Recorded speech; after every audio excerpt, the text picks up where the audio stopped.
all our students kindly stand as we ignite the lamp of wisdom.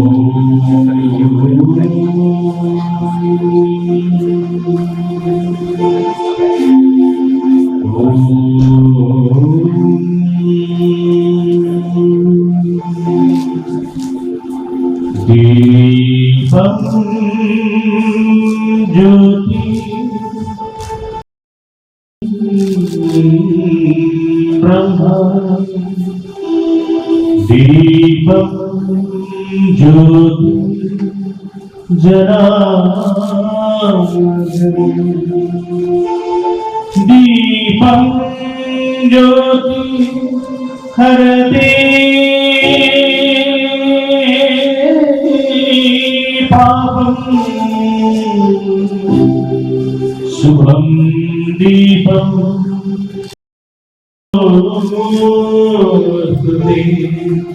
Subham Deepam Namostute. May the Almighty guide us for instilling the fire of intellect and curiosity in our children. To pay our obeisance to this great institution and request all dignitaries to be on stage. To pay our obeisance to this great institution, I request all of us to stand in reverence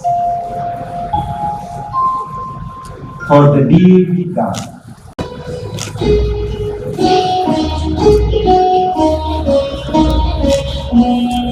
अविरल निर्मल सलिल सदय ज्ञान प्रदायिनी ज्योतिर्मय घोषहु दिशि उद्घोष अभय दिए विजय जय दिए विजय जय प्रबल प्रवाहमयी नित्य नूतन जीवन दायिनी सदा सनातन वेद प्रणीता परम पुनीता हे धारा अक्षय दिए विजय जय दिए विजय जय दयानंद से प्रेम भक्ति ले हंसराज से त्याग शक्ति ले धर्म भक्ति का राष्ट्र शक्ति का वो दिन मान उदय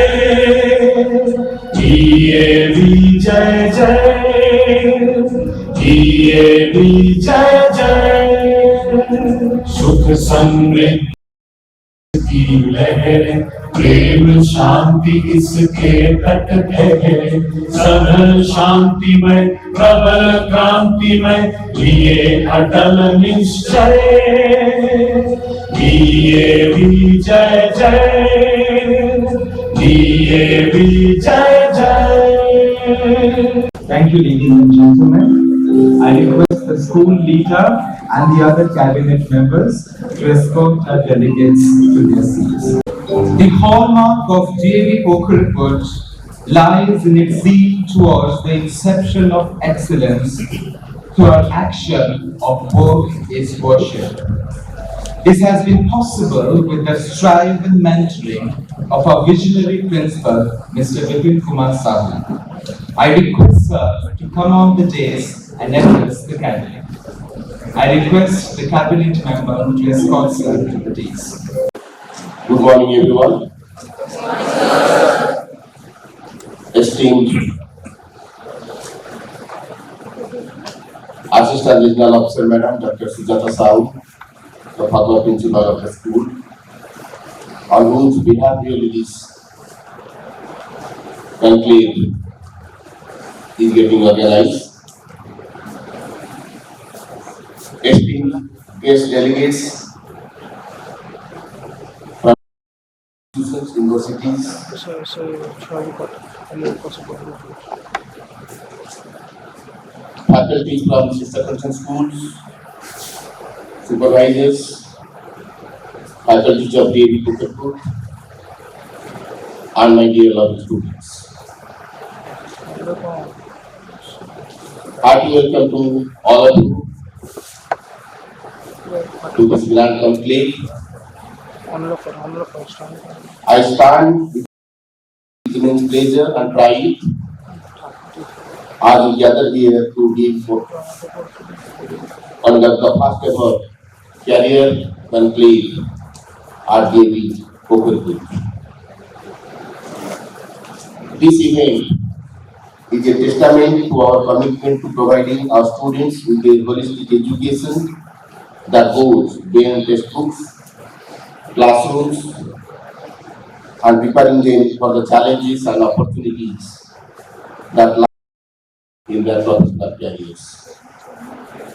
Today, we have the privilege of hosting representatives from 19 esteemed universities who have come up here to interact with our students and provide them with valuable insights into the diverse career paths available. These universities have recognized the talent and potentials within our institutions, and they are here to guide our students on their journey to higher education and beyond. In addition to the presence of these esteemed universities, we have lined up an impressive series of career talks by some of the very best professionals in their respective industries.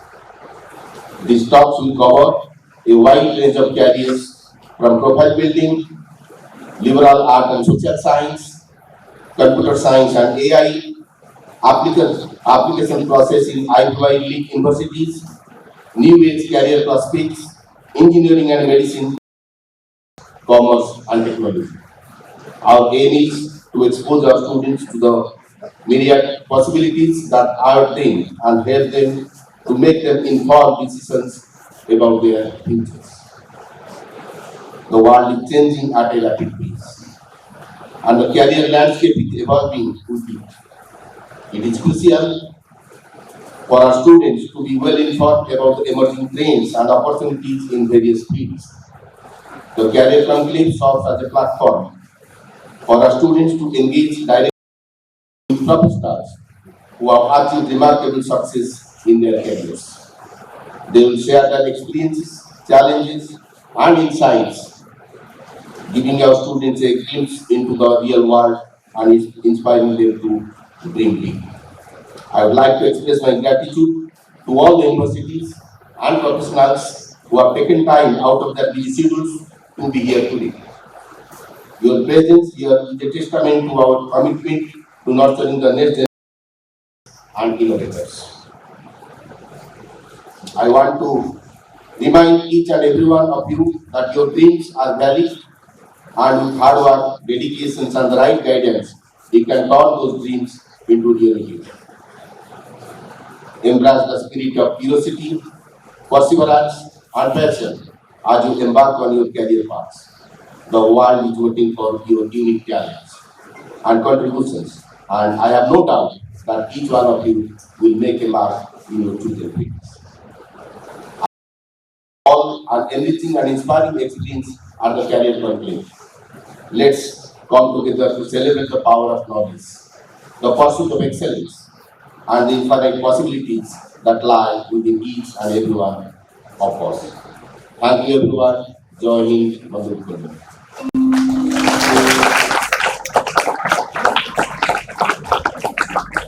Thank you, sir, for your invigorating words.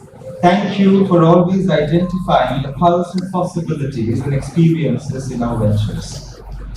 Ladies and gentlemen, the institutional structure across academia leaves industrious faculties and students with sheer footing and confidence to navigate their career path to success. When leading the world in opening herself to many new age career choices and possibilities, this DAV Career Conclave couldn't have come at a better time. Today, we have the pleasure of having amidst us Dr. Sujata Sahu, Assistant Regional Officer, DAV Institutions, Odisha. The DAV Career Conclave is in many ways her brainchild. I beseech you, ma'am, to declare the conclave open. I ask the leader to escort madam on the dais. A warm and pleasant good morning to all the dignitaries present over here, along with the students, those who are here, to to witness this career conclave. We understand, besides the CBSE board examination, all the students present over here eagerly look forward to what future prospects you are going to take care of it. And to guide all, we have 6 delegates who will be speaking, who will be showing you the path after 10 or 12. And then we have representative from 19 universities who is going to also tell you more about the future career prospects, the new era which is coming, that is the AI, data science and other things. I'm sure those representatives who have come from various universities are aware of so many new trends, so many new things which is happening. And dear children, please divert yourself, please think out of the box and not to stick only to those doctors, engineers and IITM. There are much huge opportunities in so many fields, be it science, be it commerce or be it humanities. All streams are nowadays considered equal. Time was there when science was given due importance, and most of us, including me also, were thinking about how my child will take science. But things are different now. Change, as it is said, is the only constant, and we have to embrace the changes. So, keeping this in mind, DAV Public School Book Report, if you remember, I think the seniors are not there, if you remember, way back we had started in 2019 with only the Bhubaneswar University School in a small way, and today it has reached to a national level, and so here we find 20 universities representing their campuses, their organization with us today. So slowly by slowly, this conclave is becoming bigger and bigger. And I'm sure in the years ahead, we are going to witness a much bigger career conclave.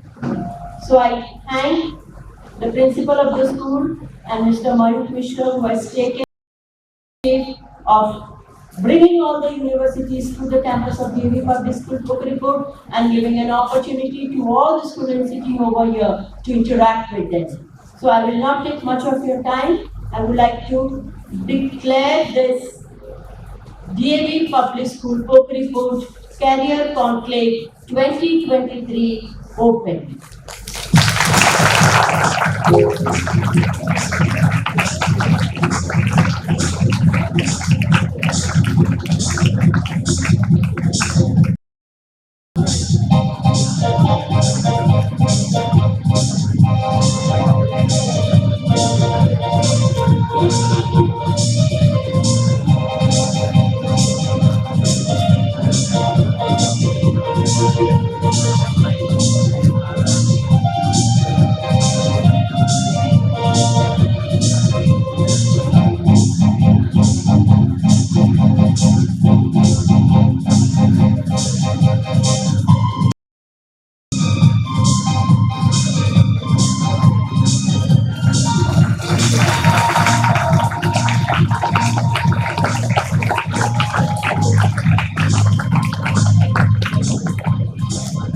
I request Vipin sir to please come on the dais. We request Manoj Burmanji and Ajay Sharma ji to be on the dais as well for a photo wall.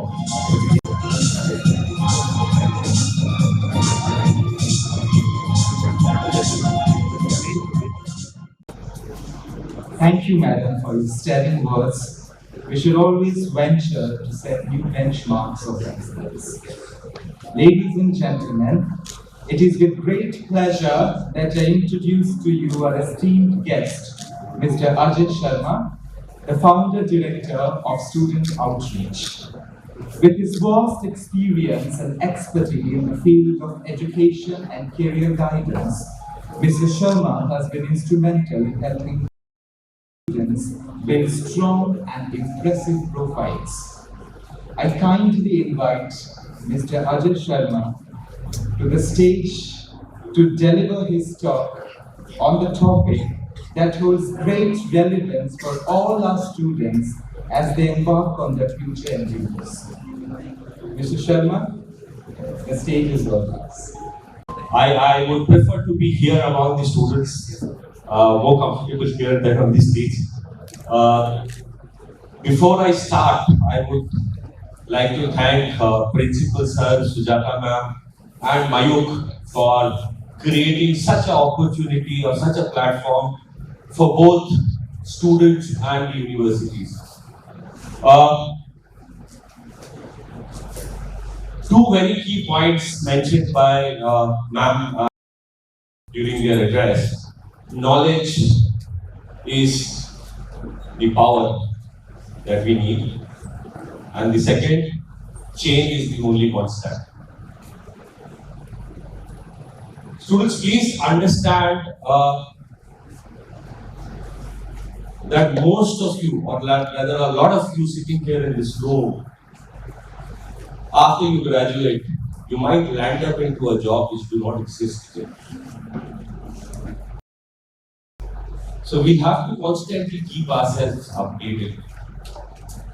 I'll tell you my story, how I started student outreach 3 years back. So I was working with the Times of India group. I'm sure most of us have heard about Times of India. So I was the national head there. And my job was, since I was handling their education vertical, my job was to visit multiple schools, interact with young students like you, and understand what is it that is required by in terms of education that we can provide to improve. And trust me, the biggest challenge that I face, especially in this part of the country, is the awareness level. Most of us today, including our parents, we have a mental block. We are restricted to 3 or 4 streams beyond which we don't want to explore. Engineering, medical, law, programs is what we have been focusing on. But trust me, if you've read the NEP 2020, the National Education Policy, it focuses immensely on interdisciplinary learning and multidisciplinary.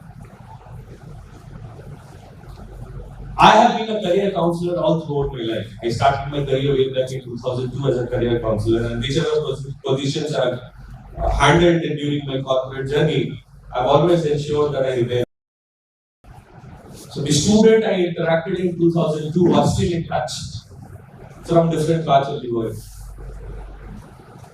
So please understand, as a career counselor, I have always advised my students on 2 very basic points while choosing your next educational journey.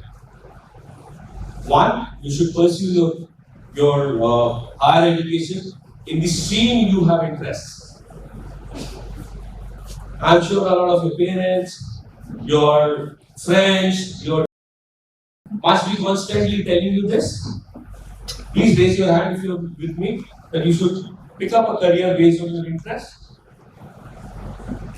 Yeah?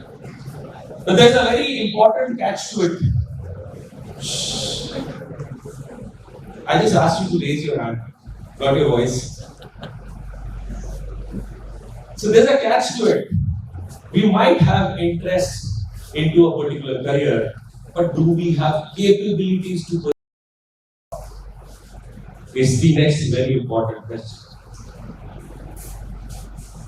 Can we just play this small 3 seconds?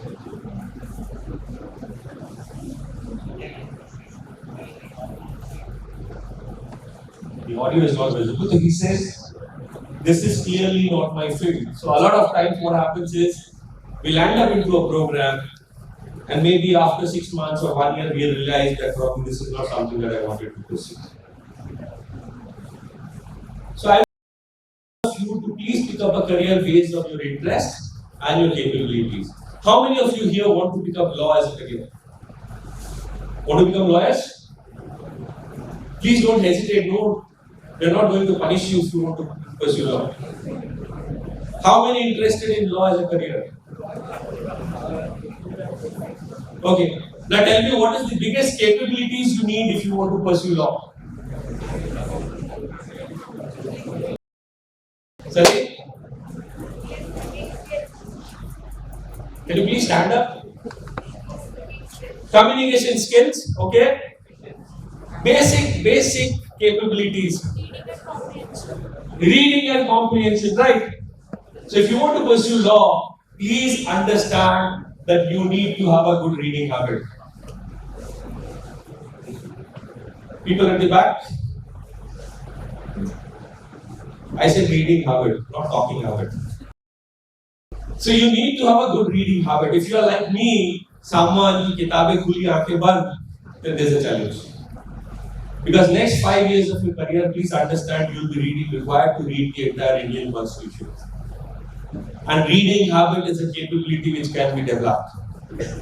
If you want to get into sports, if you want to become an athlete, probably today if you start running, you will run 2 kilometers, 3 kilometers, 4 kilometers max. But gradually you start building those capabilities. So similarly, when you want to choose a career, please check your interest and check your capabilities. Capabilities are something which can be developed. So don't hold yourself if you feel that you are not capable to pursue that particular skill. Now we at Student Outreach is a career counseling initiative based out of Calcutta and Delhi NCR.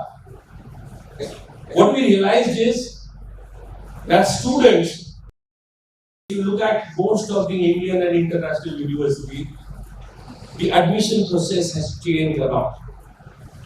The admission process today is more holistic than what it used to be during our time. During our time, if we were applying to a university, it used to be purely on the basis of the percentage we had in class 12. We used to have the first list, second list, third list, fourth list, purely on the basis of our percentage. But today, trust me, if you are a university, don't be surprised if you have 98 percentage and there's another child applying with 90 percentage, getting into that university and not you. By holistic admission process, I mean the overall profile needs to be developed along with your academics. So then the challenge in front of us was that, okay, your school will take care of your academics. Your teachers will take care of your academics. Who takes care of your extracurricular and co-curricular activities? So that is when we thought of launching a few clubs for students completely free of cost.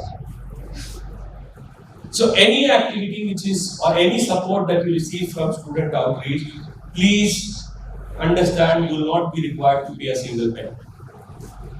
So in the month of March, we launched 5 clubs under the Student Outreach banner.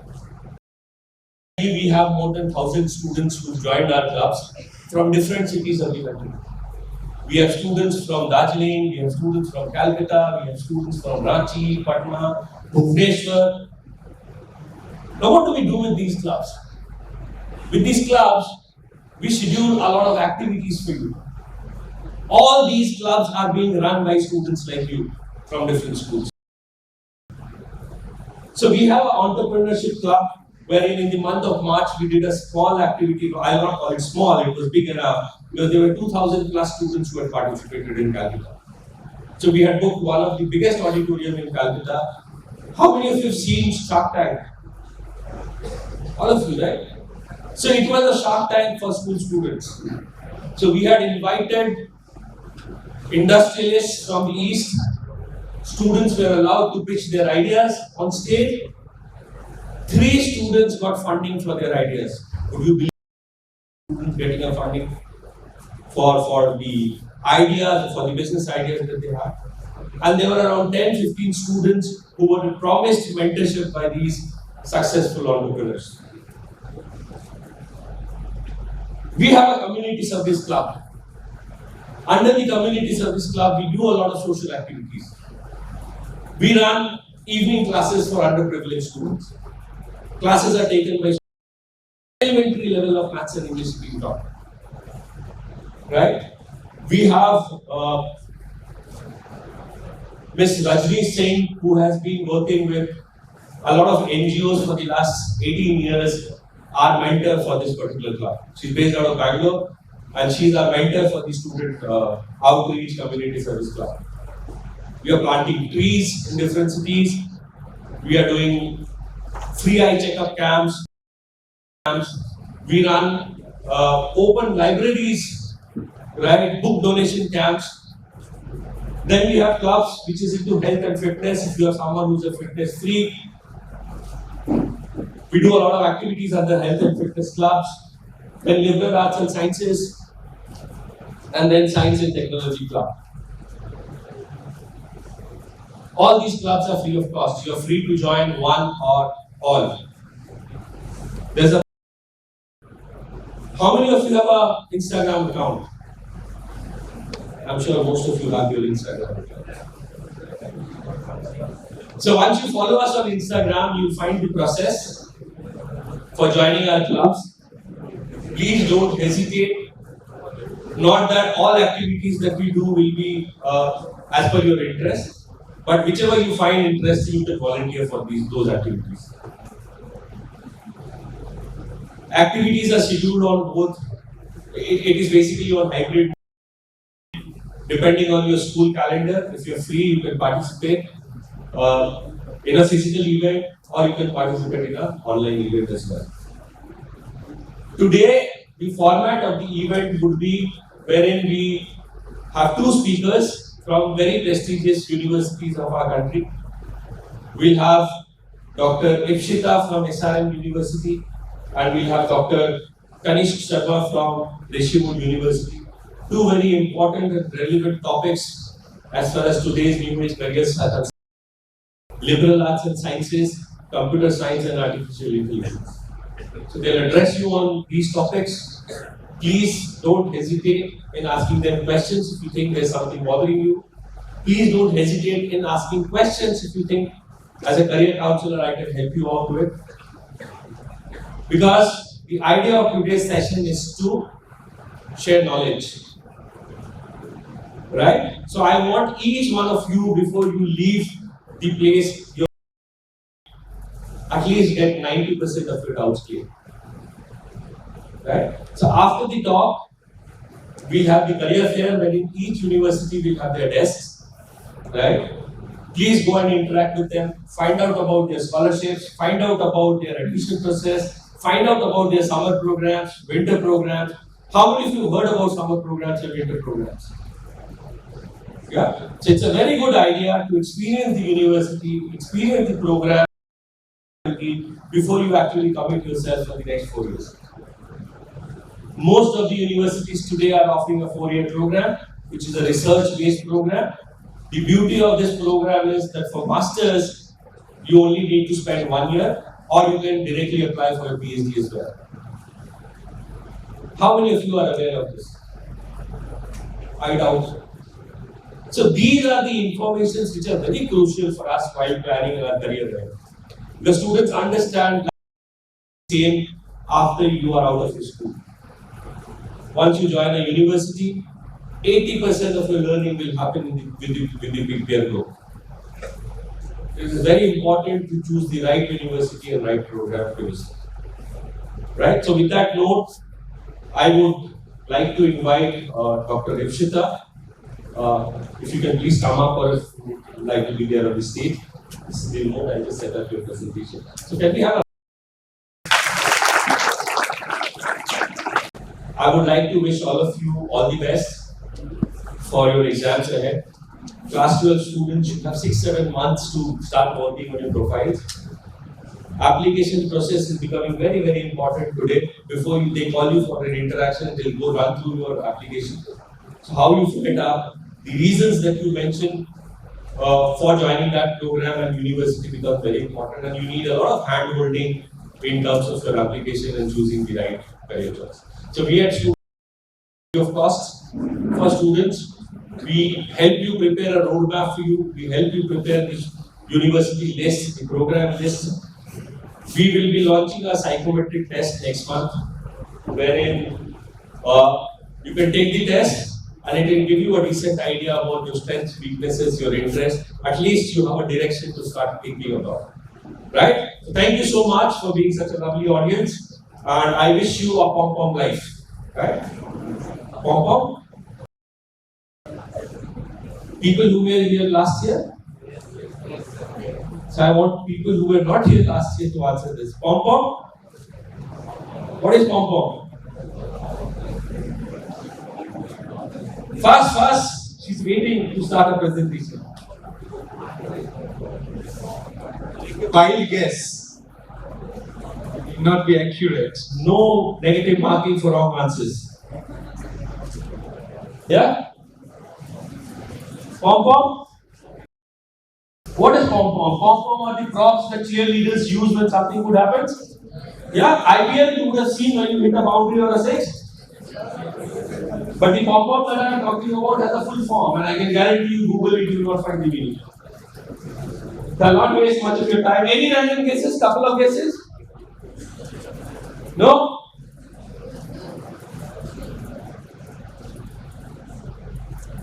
Plenty of money and peace of mind.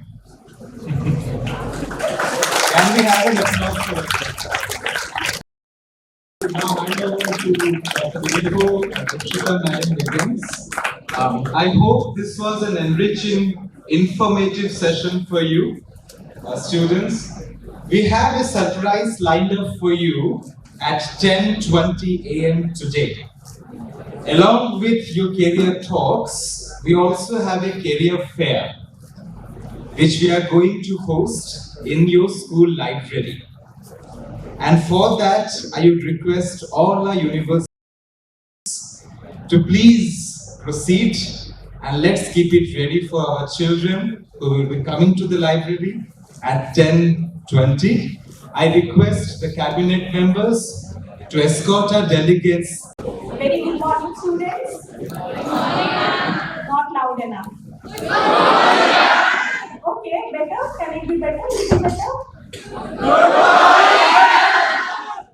Good morning. So all of you had your breakfast? No. That is very bad. I'm so sorry for you. But you have to spend the next 15 minutes listening to me. Okay? All right?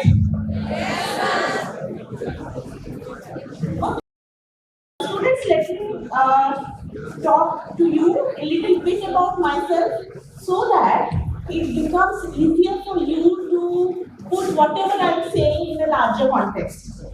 I'm Dr. Ipsita Pradhan and I teach sociology. So sociology is my disciplinary background. How many of you have heard of sociology? Great. Oh, so I took sociology after my 10th. I was a student at BJP Junior College, arts, and sociology was one of my favorite subjects. And then I went to Delhi University, I went to Miranda House, and then from there sociology has been my subject. Now, when I was at your age, back in 2005, 5 to 7, when I first discussed about that I want to take up arts, because arts is apparently this huge area where anything that is not science is dumped. How many with this process? Then there was a lot of convincing that why do you want to take up arts? So then I want to ask you something. What are the common perceptions that is usually associated with taking up arts or commerce to a certain extent after your 10th? What are the common perceptions? One by one, be loud enough.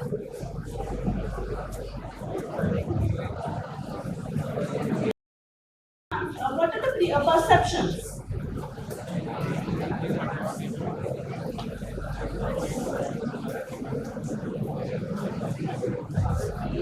Yes. Is something from this familiar with you? Familiar to you?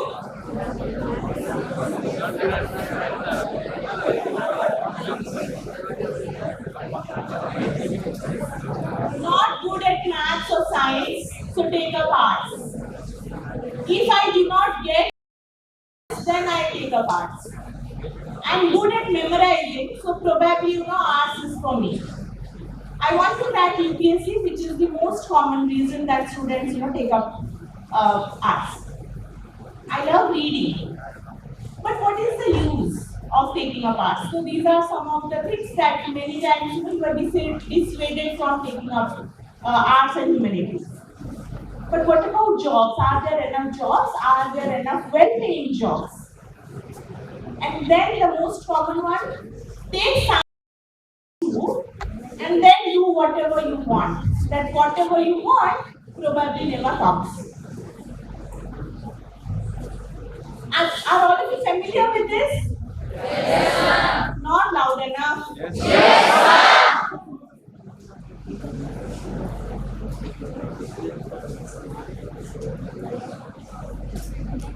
Can you change the next slide? Go to the next slide.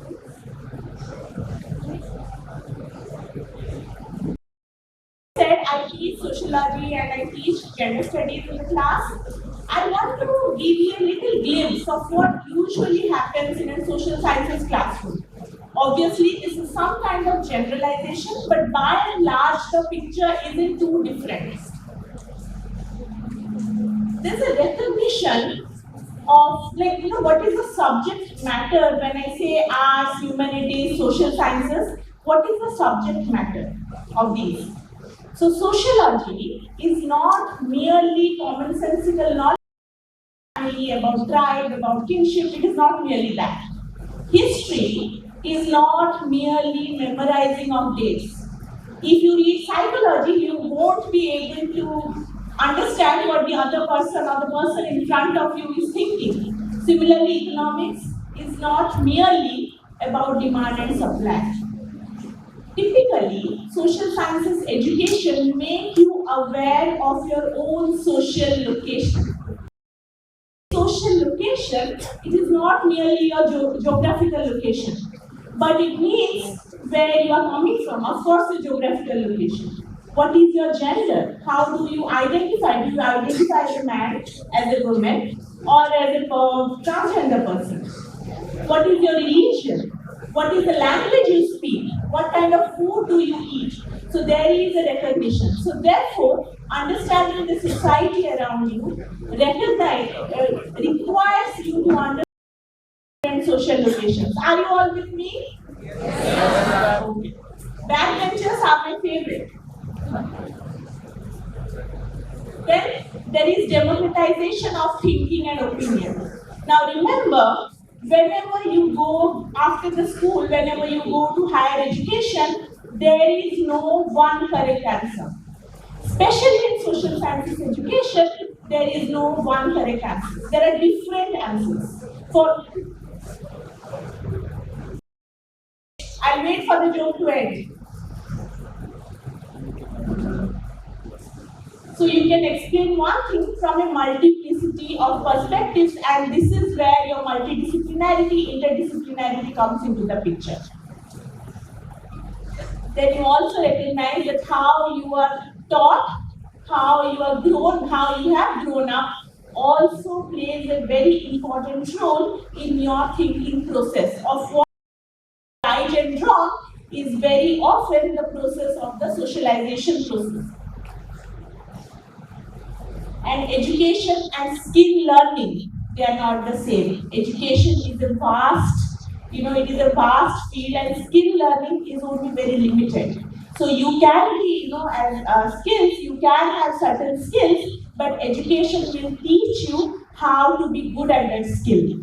If you are an engineer and you particular social location, you are working at a particular city or a village, and you do not know what are the power structures that that are existing in that particular system, in that particular location, probably you won't be able to do your work properly.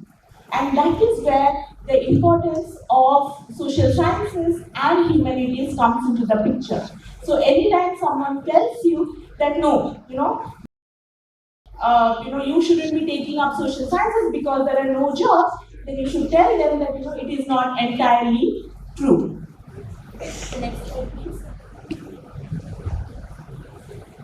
So here see, these are some of the career options that you can take up, and this is again, in a nutshell. The options that I have given is very limited, but there are too many that we can, take this talk outside of this room and we can discuss, but there are too many options. English, you can get into academics, creative arts, digital media, journalism, publishing, editing, content writing, and obviously there is your civil services. Psychology, for example, you can get into management after that, and get into psychology, management, and then HR managers, consultancy. You can have your own clinic. For history, again, you can get into the development sector. In liberal, if you choose liberal arts, again, liberal arts is usually for those students who do not want to get into any silo of a particular discipline. So then you choose liberal arts, where you study knowledge from different perspectives. Now, very important point to remember that knowledge is never confined in one discipline alone. You can study this pen from different perspectives. So always remember that. And again, you can try into the United Nations, which but doesn't need to have you a degree in medical sciences or engineering sciences. The next slide, please. Thank you. Yeah, thank you so much, Dr. Vikshita, for the wonderful insights on liberal arts and social sciences. Students, I'll tell you, I was reading one article in the year 2019 on data science, and it said that 2019 in India, there were close to 97,000 jobs wherein we had no takers. Close to 1 lakh jobs, and then we created jobs. Please question yourself, do we have the right skills for that particular job? So 97,000 jobs in 2019 in data science left vacant because we did not have the right skills. Right? So please start working on your skills. With that note, let me invite Dr. Kanishk Sharma from Rishiwood University, whose topic itself is career opportunities in computer and artificial intelligence.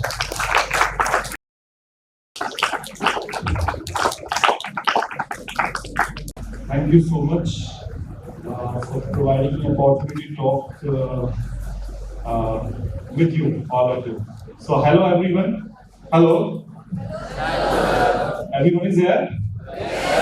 Okay, so I will not ask all the questions which have already been asked, which are the primary questions I should be asking. Whether you all are here, whether all of you are interested or not. But I will make you interested in the talks related.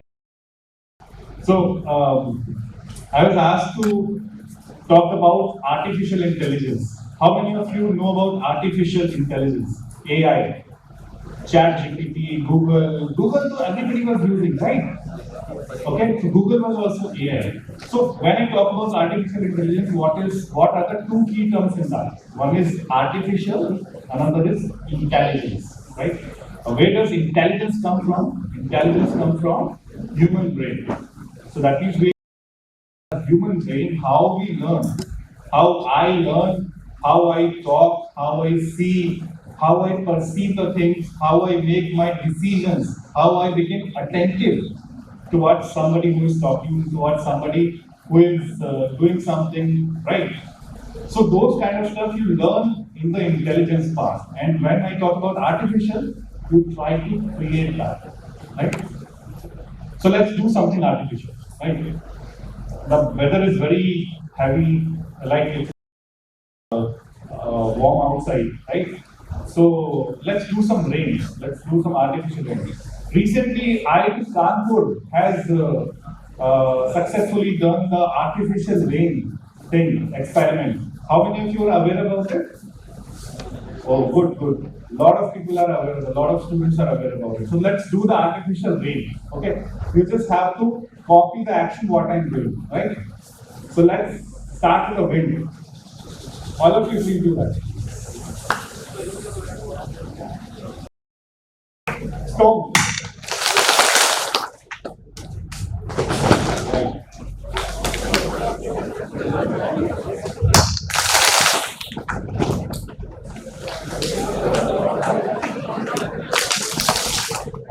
नहीं, इससे ज़्यादा बारिश भी तो बाढ़ आ जाएगी.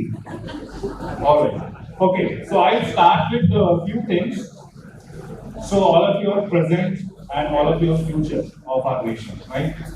And again, the future is. So what do we understand by these two key terms? That you are future and technology is also future. So why don't we make a coherence between this technology and us? So when we make the technology close to us, working for us, enabling us to delve into the future, that's how we start with the human-computer interaction, HCI, the field of human-computer interaction. There are multiple things which we can understand in the field of human-computer interaction, artificial intelligence, data sciences. When we talk about data sciences, so it's not just reading the Excel sheets. It's not just to preparing some bar graph which you might be working in your statistics classes or maybe in the science classes with the smaller data. But now it's the time for the big data. When we talk about the big data, it is like community data. It is the data of different nations. It is the data of individuals. Let's say even there are, I can see 200, I think more than 200 students are sitting here. So all of you, if you will fill a sheet with the questions which I asked to you, you will provide your responses for that, right? So there are multiple categories in that. If I ask you 4 questions, so there will be 4 columns. Let's understand it from the perspective of a table, right? So there are 4 questions addressed by or given by the responses were given by 200 students. So there are the columns, 200 columns I can see with the 4 rows. Are you able to imagine this? Everyone, right? Okay, I'll simplify this again. So when you make tables, so tables have 2 components, one is columns and it's rows, right? So in the rows, the data for one question which is answered by all the students will be there. Similarly, in all the columns, for one student, the data type is there. So 2 kind of observation you can take out from that. One is for each student are the different answers or the responses given for 4 questions, and what is the population, what is the response with respect to first question given by most of the students, right? So we can see the trend, and this trend, if we do it for 200 students, just imagine if we multiply it to the million students. Are you able to do it on paper? No. So there will be power, a lot of computation power. It's not just limited to the CPU which you are working with or the laptop which you are working with. It requires a lot of servers. To maintain the servers, different people are engaged. So there are multiple things which you can understand, which you can imagine, and which you can choose as your career in the next future. Maybe in the as Sir talked about that you might be ending up with a career which you never thought of. Careers actually existing, right? So let's talk about some artificial and natural examples. So when we talk about artificial and what is natural. So what is moon? Moon is natural or artificial? Okay. So what is satellite?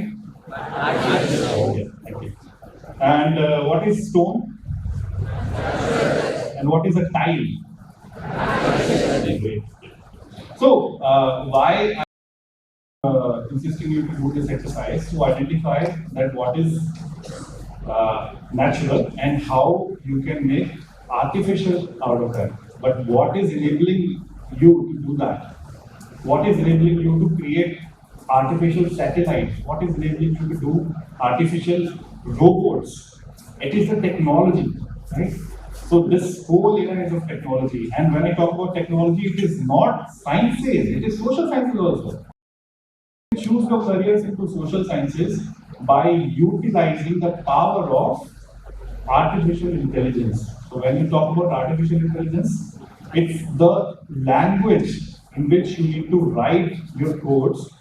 And then, how many of you are familiar with any kind of coding language, whether it is C, C++, C#, Python? Okay, a lot of people know about it.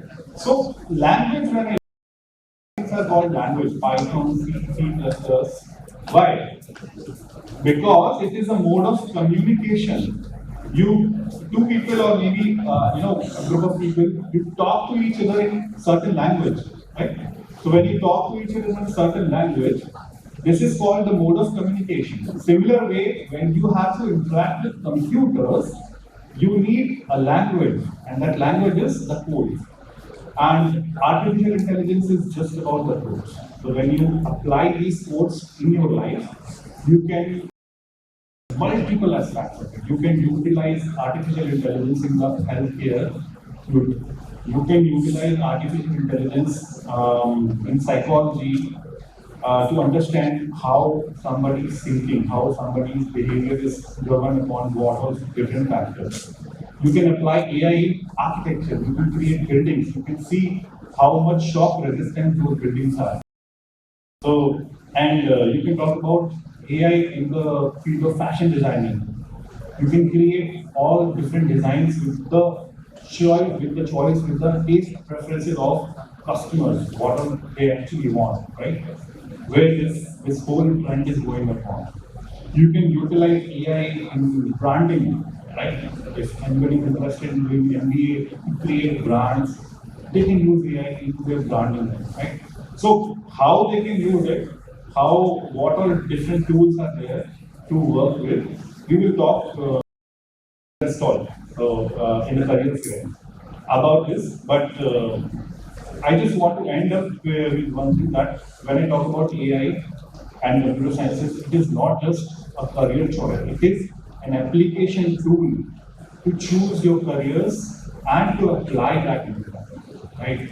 If anybody is interested in doing social sciences, in psychology, anybody wants to do community work, they want to do social with anything they want to do, whether they want to get into engineering, whether they want to get into different streams of engineering, whether it is mechanical, whether it is even in the field of renewable energy. When I talk renewable energy, it is solar, it is all the non-conventional methods of obtaining the energy. So there also AI can work. So consider AI is the vast area. It's the application which you most of the areas of your, even AI can be used. If anyone of you is very interested in creating music, want to become a DJ, a sound engineer precisely, they can use AI. So there are a lot of things, there are a lot of areas where you can put your expertise and utilize the tools of AI and data sciences and become and actually create your expertise into that. Thank you so much, and for all the questions, I'm there for answering all your questions in the career fair. Thank you.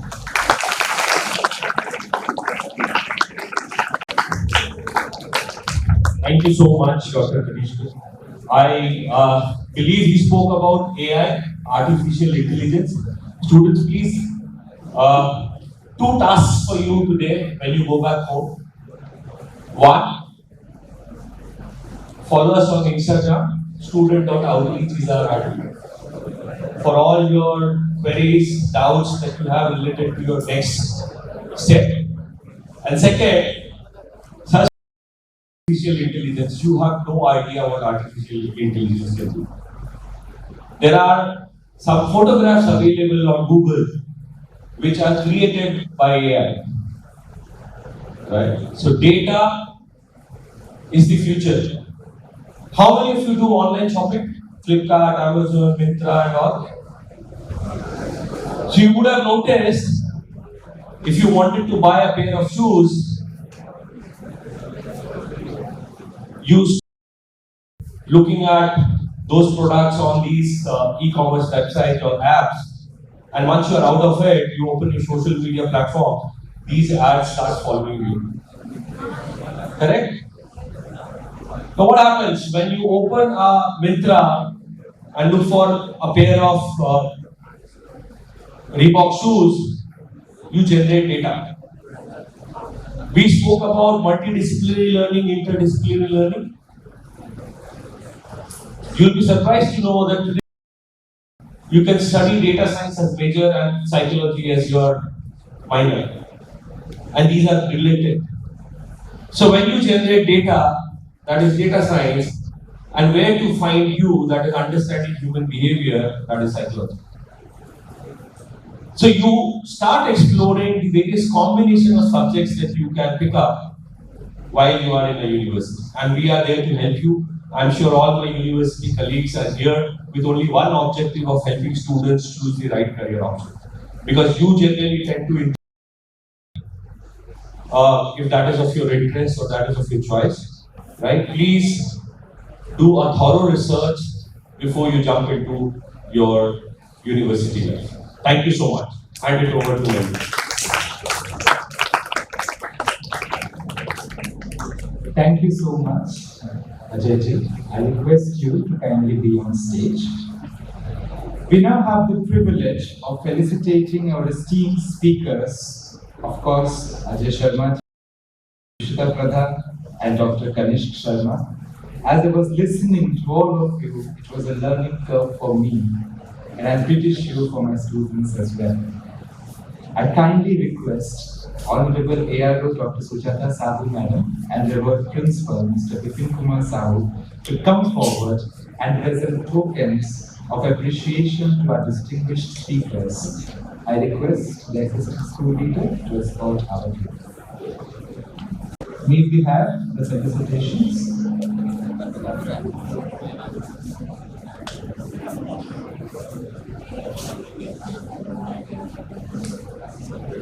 The revered dignitaries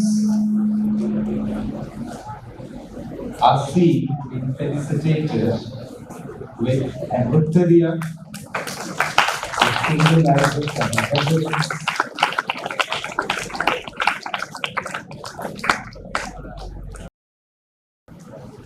Dr. Sujata Sahu, Honorable ARO, is seen giving Mr. Sharma the souvenir and the frame for the picture. May we have a round of applause.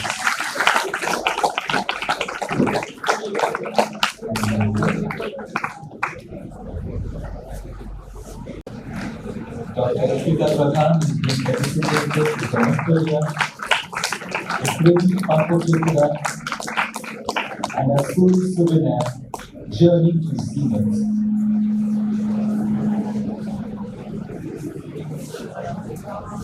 Now we see Dr. Kanishka Sharma being felicitated with Victoria,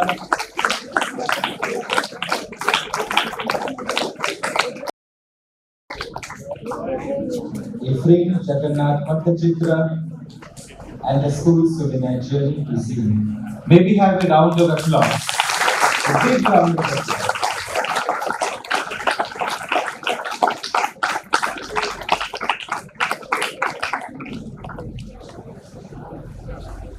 Thank you so much, Madam and sirs.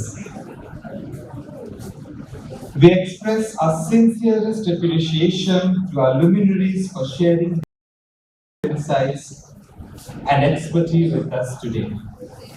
We kindly request the esteemed dignitaries to descend from the stage and take their seats.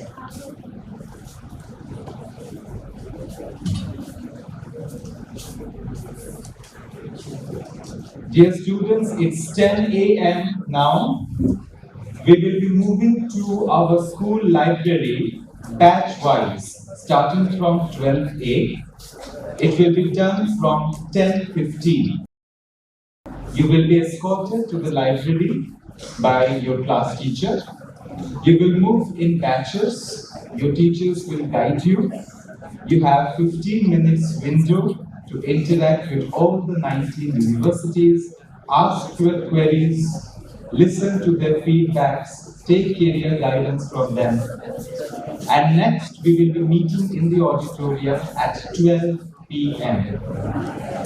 Your career fair will go on from 10:20 to 11:30. You will have a bio break and a recess break from 11:30 to 12. And 12, we will get back to the auditorium. So thank you so much for your attention. I hope it was a learning experience for you. See you on the other side. I request all my colleagues to ensure that the students be well guided. We will move towards the auditorium at 10:15. 10:15. Thank you so much, madam. May I request all the students to please stand.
And are meaning to their life's calling and live life in the fullest.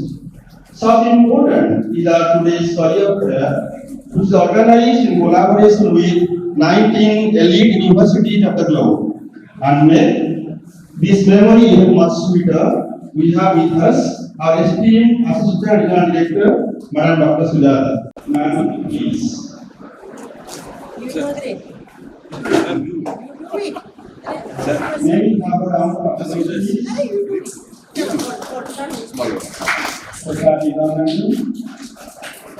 Thank you, madam. Thank you, sir.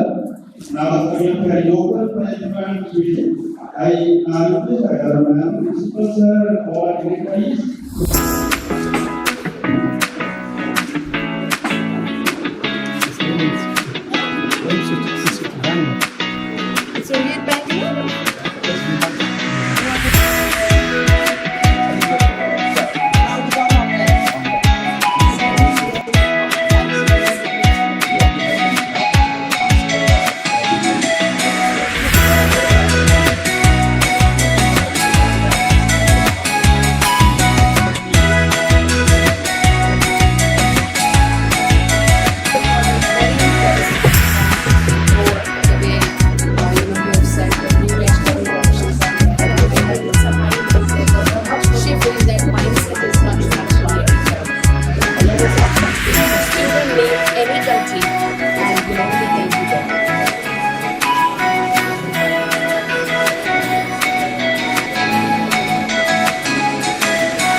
one and all.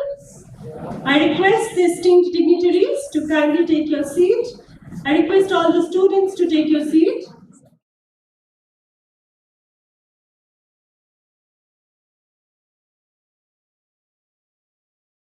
A pessimist sees the difficulty in every opportunity. An optimist sees the opportunity in every difficulty. With this quote of I welcome you all to this exclusive session on unlocking opportunities, navigating career path at Ivy League universities. Well, dear students, in the morning today, the conclave, career conclave, was declared open for all of us. All of you had listened to some wonderful, inspiring talks, and then you visited the career fair. You have the opportunity to converse with a number of university delegates all over the country. I'm sure all of this has given you a lot of food for thought. And when you have so much of food in plate, of course, you become confused. Your decisions need to be helped with. And that's where this Let's Talk counseling initiative comes in place. We have here of the Let's Talk counseling initiative, Ms. Sunita Bose, an education consultant and the owner of Let's Talk. A renowned figure in the field, she has been counseling students from 1999, helping them make well-informed academic and career choices with regards to higher education in universities across the world and India as well. So definitely she's going to help you out with all the information that you have gathered from the career fair. Ms. Sudakshana, a British Council trainer, senior education counselor. She has over 10 years of experience in overseas education, which can help you reach your dream university. With a highly acclaimed master's in English degree, she is proficient in English with her key focus on IELTS and TOEFL. So Dakshana ma'am is without a doubt the luminary for students who seek to improve their proficiency in English. With this short introduction, we will go to them. I welcome once again our principal sir, Mr. Vipin Kumar Sahu sir, for allowing us and providing us with such opportunity, and our honorable supervisor, Mr. Sittikanta Pati sir. This is all possible for all our students to experience these wonderful things because of both of you, sir. Thank you for allowing this. And now it's over to Ms. Sunita Bose. I think, ma'am, you're ready to please. Hi everybody, I'm Sunita Bose, as you know, and been here in the industry for very long. I'm here to speak to all of you about how education, serious education, makes a difference in our lives, okay? Today's topic being Ivy Leagues, we are definitely going to concentrate on Ivy Leagues because if we look at the top-notch people who have changed the industry, who have come up with new ideas, who have ultimately led people from smaller universities or lesser known universities, which I should not say because obviously we have people who have come from all walks of life and changed. And if we go to see a lot of these Ivy Leagues are Ivy League dropouts who have actually performed excellently. So what it teaches us is just go with your dream. Something I would like to tell each and every one of you, dream something, concentrate on it, and it is bound to work.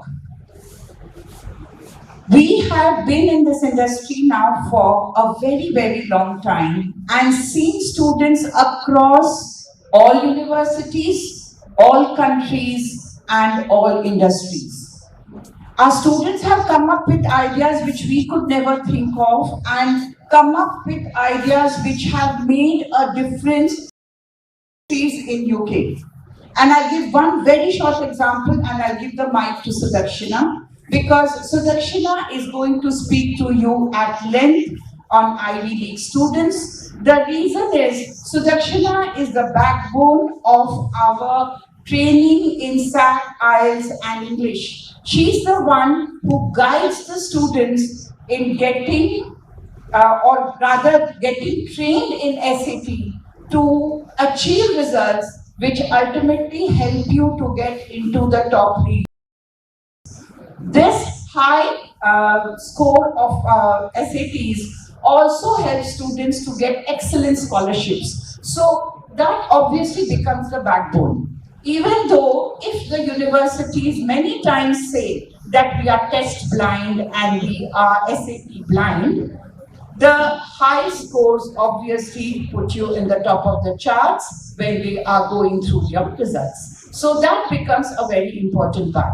As I told you, I'm just one example where how the mechatronics course started in quite a few universities. And I'll tell you, it was just about following a dream. And this is just to give you an idea of that. Jaguar was making a car, and somehow, while the electricals were okay and the mechanics were okay, it was just not coming together in the sense that when we were starting the car, something or the other was happening. So nothing was, both were right, but it was not synchronizing. One of my students on a mechanical engineering course from a university. I'm not going to name the university now.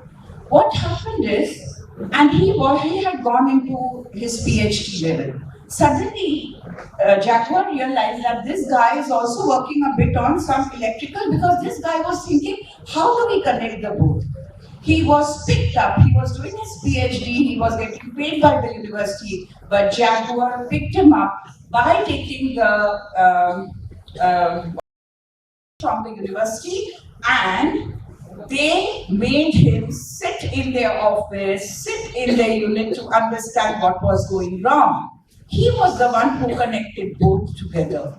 And that by that time, the universities of Sheffield and all these universities were already trying and developing the course on mechatronics. But just imagine, this boy was already working on it. So what I'm saying is, follow your dream, it has to come true. And I'm telling you, decide what. If you don't want to do medicine and you want to do a creative field, do that, because that's something we face every year. If you don't want to do engineering and you want to do something else, do it, but it will help. And if you want to do engineering and you feel you can't do it, put the effort, you won't be able to do it. So just use that bit. I remember putting students through maths from class 8 when we were in class 12, because I felt somewhere there was a miss and we were unable to understand how to read of math. And believe me, during their holidays, 2 months, they ran through 8, 9, 10 maths, and 11 and 12, then they concentrated. From 40, they at least went to 55, and then the journey. The moment you see you are doing well, you automatically start working on yourself. So this is my experience of being in the industry for 25 years. But to speak to you about the universities and specifics, so Dakshina is going to talk to you. Whenever I have to come in, I'll definitely come in. Okay? Thank you. Hello everybody. It's really nice to meet you all aspirants for overseas education. So when we think about all the CEOs of the top universities, of the top institutes of the world, what is very common which you hear of? Anybody? Dropouts, yes, absolutely. So, but where are they dropping out from? Louder, please. Yes, absolutely. So that's what we are going to focus on over here. How to get into the Ivy Leagues first. Then the question of dropping out comes, right? So yes, so here is a short quiz for you guys. Okay. We will go one by one. Okay? Raise your hands if you know the answer. I'm sure you all would know. So who is A. Very good. And he's from?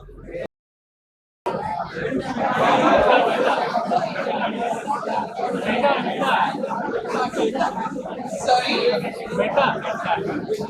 Yeah, that's all right. But which is the Ivy League? Very good. Who is B? Favorite, right? All wants to, like you all are like aspiring to go to the space, or Tesla is your dream car?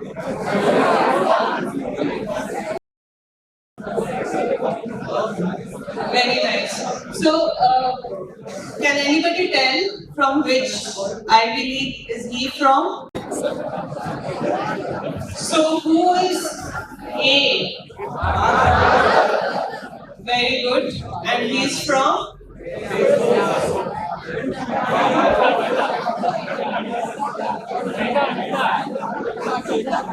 Sorry? Yeah, that's all right. But which is the Ivy League? Very good. Who is B? Favorite. All wants to, like you all are like aspiring to go to the space, or Tesla is your dream car?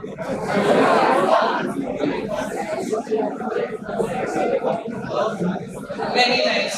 So, can anybody tell from which Ivy League is he from? So yeah, we were talking about Elon Musk, since Tesla is the dream car. So, which is the Ivy League he has actually graduated from? Okay, it's our favorite UPenn. Most CEOs, like there is a study, most CEOs are actually from UPenn. And University of Pennsylvania has like produced the maximum number of CEOs in the world. And that's what I hype about. So he did it from there, but then he dropped out from which university? Anybody? So, yeah? Exactly. He dropped out from Stanford and he went to do his MBA, but probably it didn't suit him. So he left that. Which are the universities you all are aiming for? How many of you are actually planning to go abroad? Not bad. And which are your dream universities? One by one, guys. Let's start with this row. Okay, first, this row. How many of you are looking to go abroad from here? Yeah? And which is the place you are aiming to? Oh, that's nice. So, are you preparing accordingly? That's very nice. Like, have you looked into SAT and TOEFL?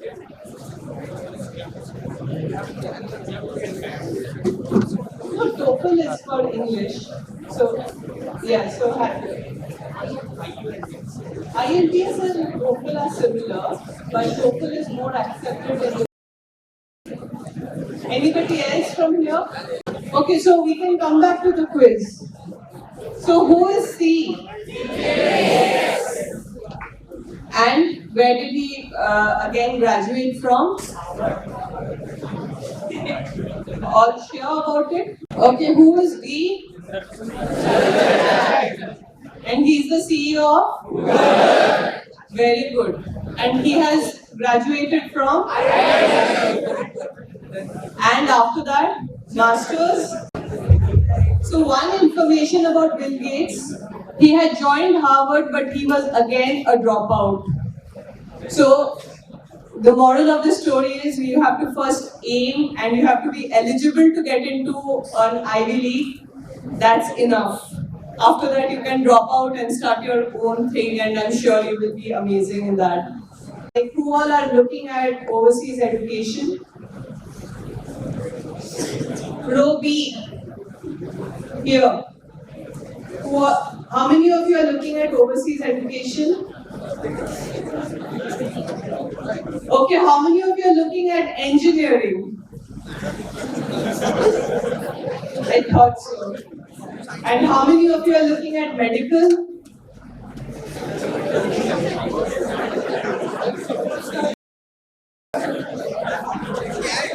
Okay, so let's come to the engineering for the entire group. How many of you are looking at engineering?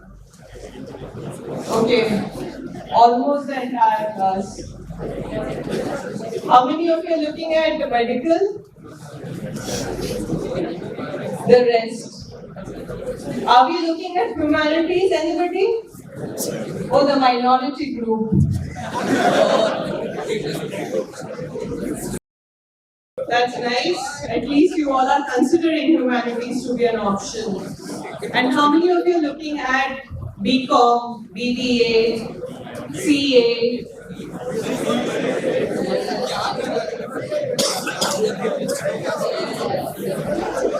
Another minority group. Not bad, but let me tell you one thing. Whichever field you choose, your heart must guide you for that. Just don't go by peer pressure or Sharma ji ka betas. You have to decide it yourself first. Okay, the last of the lot. Who is E? And what is he known for?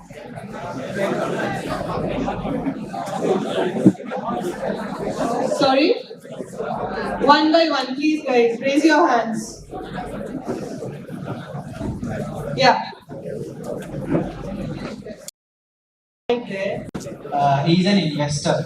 Yes, and he runs his company called? Okay, it's Berkshire Hathaway. But let me tell you, he's also known for his very, very simple lifestyle. He drives a hatchback and he doesn't believe in any kind of luxuries. So that's another very good trait in him. And he's a very good friend of Bill Gates. Many of you know this? Yes, that's good. So there's a story that every time Bill Gates reaches his place, he drives his hatchback and goes to pick up Bill Gates. And that's how their friendship is like, with a lot of difference in years, that they are amazing. Okay, now let's come back to the topic. How many of you know the entire Ivy League list?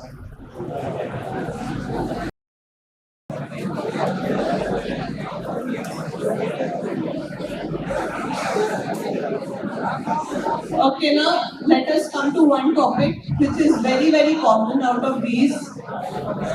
Which is the best university over here for engineering? Raise your hands.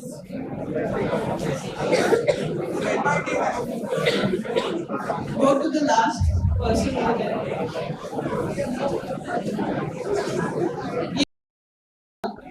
Come on, scream it out. Amazing. So how many of you are planning to go to MIT?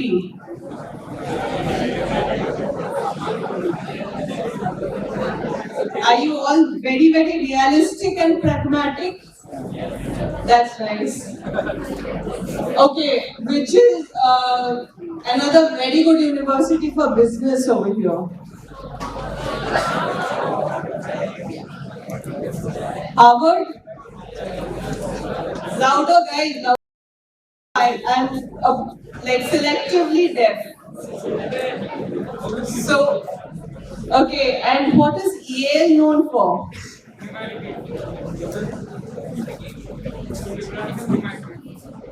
Yale is also known for business, and it's like one of the most difficult places to get through over there.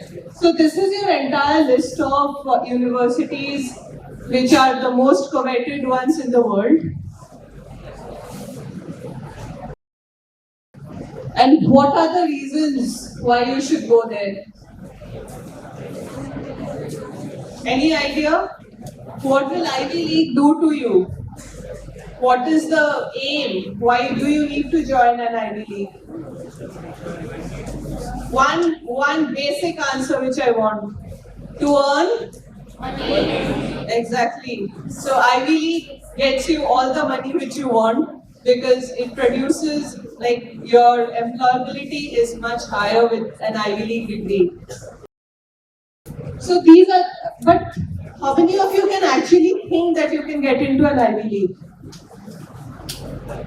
It's one of the most difficult options in the world because it's not only you aiming for IITs, it's the world aiming for the common IIT.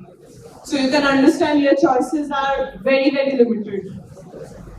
So these are the other options. How many of you have heard of these? Very few. Okay, tell me a few good universities in the US. Apart from these. Louder, louder, guys. Chicago, yes. California Tech, very good. But that comes under Ivy League. It's University of California. Who else?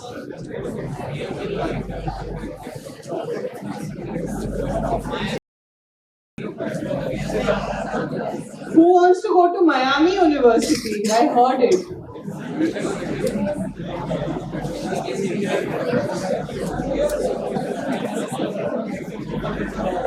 Okay, how many of you have thought of UK as an option? UK universities. Okay, have you heard of London? So in UK you have only heard of Oxford and Cambridge, is it? But there are thousands of other good universities, like which comes under University of London or the Russell Group of universities, and believe you me, they are really good. Like the kind of lab facilities you will be having and the kind of faculties you will be having, they are all probably from another Ivy League and they have joined and they are going to train. So, how many of you have thought of Canada as an option?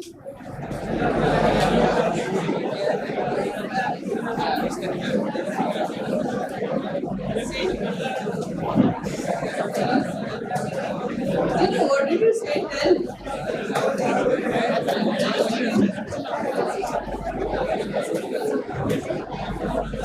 Okay, you don't want to go to University of Toronto?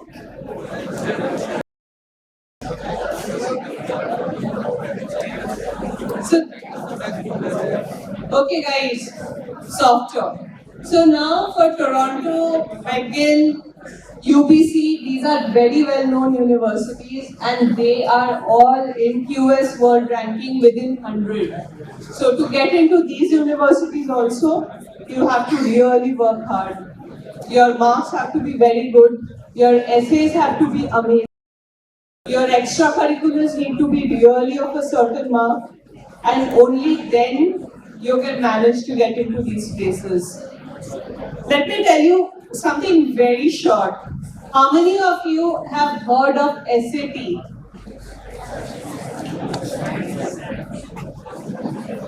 So what does SAT actually comprise of? Come on, raise your hands. What does SAT comprise of?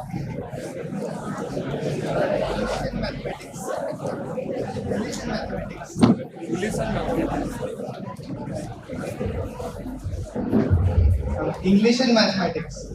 What kind of English? Reading and passages. Comprehension is definitely a part, but there is a very important aspect of English. Who knows that? Anybody? You guys don't know what all is there in SAT? Yes? Essay is like an option. Now essay is no more compulsion in SAT. Who knows what is there in SAT English, which is the most important part of it? Okay, let me tell you, it's critical reasoning. about it? Yes. So critical reasoning is your ability to understand things logically. So it may be anything, but you have to derive your own answers. So it is also known as logical reasoning or critical reasoning. So that's one of the most important elements of SAT English. Important for cracking SAT. Nobody? So it is basically time management. You have to do MCQs, a lot of it in 3 hours. And you have to be very good at it. Let me tell you, otherwise it's going to be very difficult. So what is the total marks of SAT? Louder? Wrong? Wrong? 1600? Very good. I think there is one eligible candidate for Ivy League. So, what is the other aspect which is required for overseas education? Anybody? Come on, guys. Yes. Another exam? IELTS. Very good. Another exam which is an alternative to IELTS? Yes, absolutely. It's TOEFL. So IELTS or TOEFL, what does it actually do? It tests what aspect of your ability?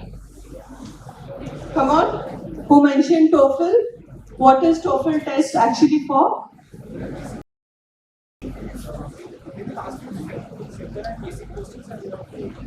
No, wrong.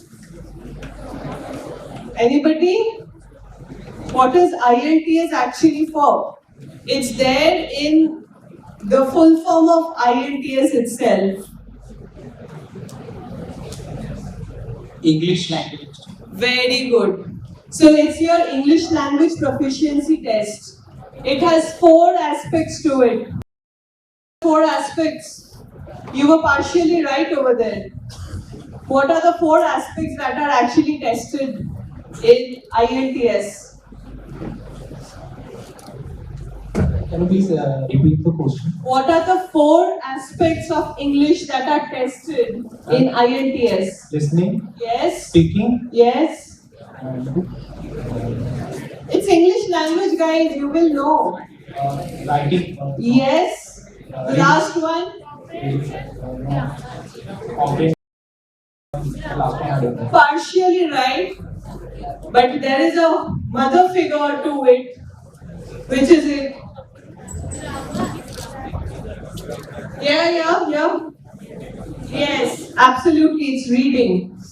So it's reading, writing, listening, and speaking, absolutely. So that is one of the major elements of IELTS. So either you have to crack IELTS or it would be good. If it's TOEFL, you have to minimum secure above 100 to 110 in order to get into a good university. If you are securing 110, you are good to go to a very good university.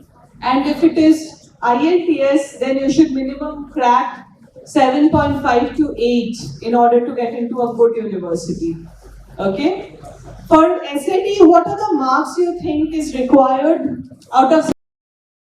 What would be the ideal marks to get into an Ivy League? Louder, guys, louder. 1530. That was nice. 1550. 1550, yes. Let me tell you, there are students from the world as well as from our institute. With our training, they have scored 1550 minimum, and you can also aim to get 1580. It's not a big deal. You just have to know the right tactics, manage your time, know how to crack it, and you will do it. And that's what we try to bring out, the best in you. When it comes to SAT, and other, if you are looking at Ivy League universities, it is not only about SAT. There is another exam which you should take. Anybody, any idea? Louder, louder, guys. No, CAT is only for MBA in India. Another important aspect in order to get into a very good university. Is it MAT? No. MAT? No. There's no exam as MAT for overseas education. MAT? No. Come on, guys.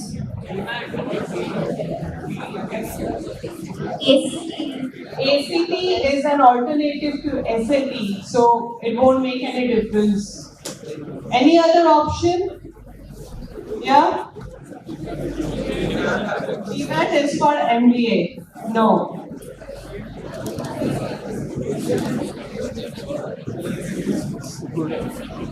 No idea?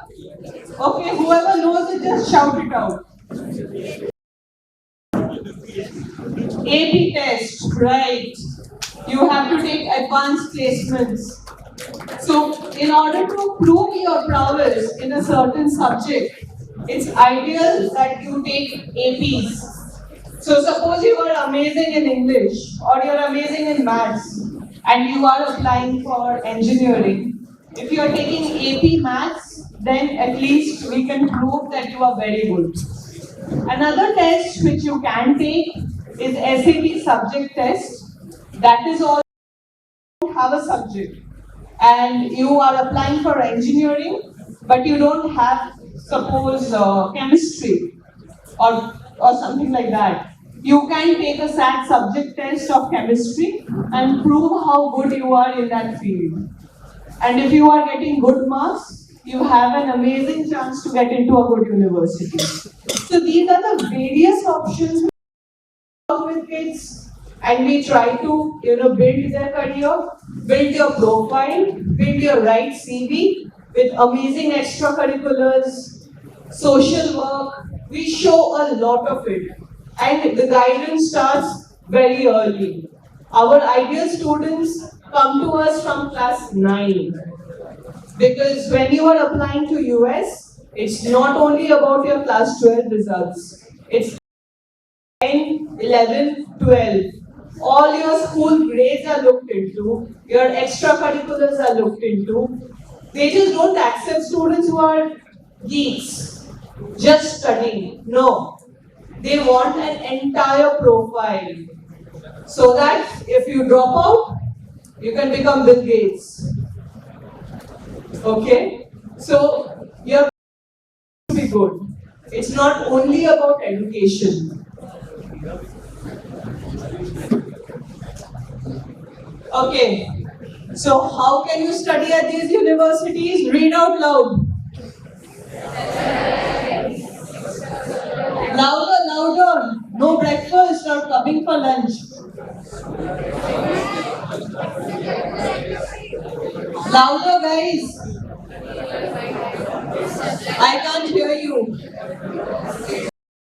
Number 1. Number 2. Number 3. 4. 5. In short, it's CV. Number 6. You have to be maintaining a very good relationship with your subject. This won't come. Remember that. Number 7. What do you understand by other essays? Anybody? Have you ever seen like the admission procedure for an US university?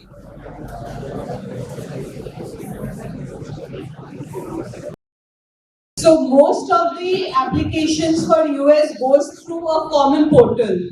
Anybody knowing that? What is it? So it's called the Common App. Okay, so the best of the universities are all listed in Common App and you have to apply via Common App. So in Common App, you have situational essays. Your SOP is not about your achievements. It's about how you have dealt with various obstacles in life. When was the time you realized that you were meant for a certain subject? When was the time you realized that you are good to live overseas? So you have various situational essays and we help students build those. Because one word here or there can change your profile. And your chances of getting in reduces by 50%. So we have to be very, very good and accurate with your admission procedure. After what do you see? Okay, what do you actually check in an interview? Why are interviews so important? You won't get a job. So why are universities so particular about interviews? Come on, guys. Yes, shout it out.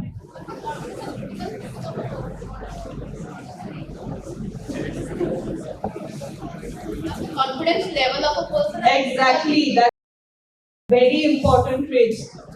Thank you for the answer. Anybody else for any other answer? I'm gonna check how can you manage a situation. Yes, absolutely. Anybody? What do they actually check in an interview? Ma'am, Yeah. they check intelligence in the specific situation. That is managing a situation. Anybody else? Communication skills. Yes, communication skills. Yeah. Their body language. Yes. And how much they are skilled person Skilled in terms of. in terms of their any activities, like how they manage their situations, how they are. So I'm searching for one answer, which is very important. And their IQ level. IQ, yeah. And presence of mind. Personality, yeah. Presence of mind. Very important answer. Ma'am, keeping calm even if you don't know the answer. If you don't know the answer, you won't get through. Emotional intelligence.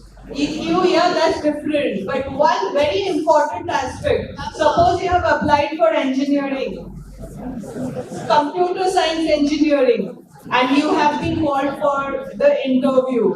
And the interest of the person in that particular field. Exactly. So you need to be brilliant in that field. And this interview, you have to know all of it. You can get any answer, you can get any coding, and you may have to do it on spot. So remember to be very well prepared for the interviews. And the last is IQ and EQ. How many of you know what is EQ? Louder, guys. And what is IQ? And why is it important to balance both of them?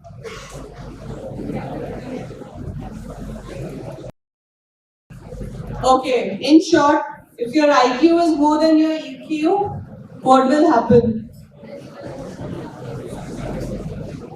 Louder, whoever knows the answer, shout it out. Sorry? If your IQ is more than your EQ, what will happen? Ma'am, logical and ruthless answers. You will be known as the renowned geek, which you definitely don't want to be known as. So even your EQ cannot be lesser than your IQ. So we need to create a balance. And that comes with personality training. We do a lot of classes on confidence building, speaking skills, how to handle your body language. So we have been training students of NITs and IITs. And believe you me, like they did better with the interview. The best of the GPAs and CGPAs cannot get you that confidence what a personality development training will. So you need to walk confidently, be confident, and then only you will job the best, you will, grab the best job. So what is the role of a counselor? Read out.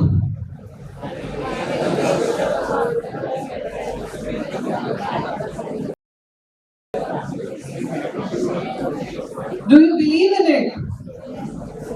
How many of you believe in it? That a counselor is important for you to get into a good university. Oh, only 2 of you believe in it. Rest, all can manage?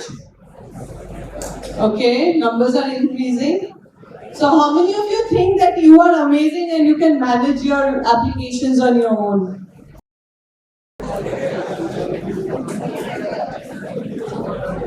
Nice. I like the confidence. And how many of you think, no, I need somebody to help me out? That's nice. So we are here for you. And remember, this role of a counselor, we are the ideal people for that because we just build the profile. That's our job. So how can Let's Talk help you? In short, these are what we do in order to bring out the best in a candidate and then see how you flower. So for us, marks actually don't matter. If your profile is okay and you have aspirations, we can help you reach your goals. And that's what we boast of. We don't boast of all the 100% marks. We just boast of good admissions.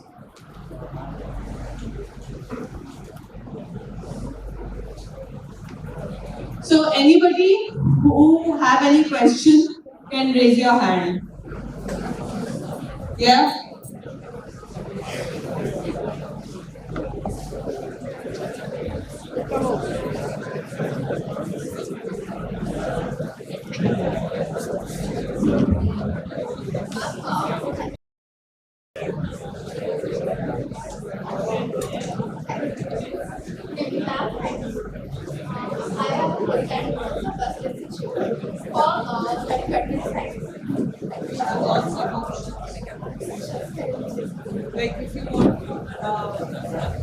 So we have a very different question on veterinary sciences.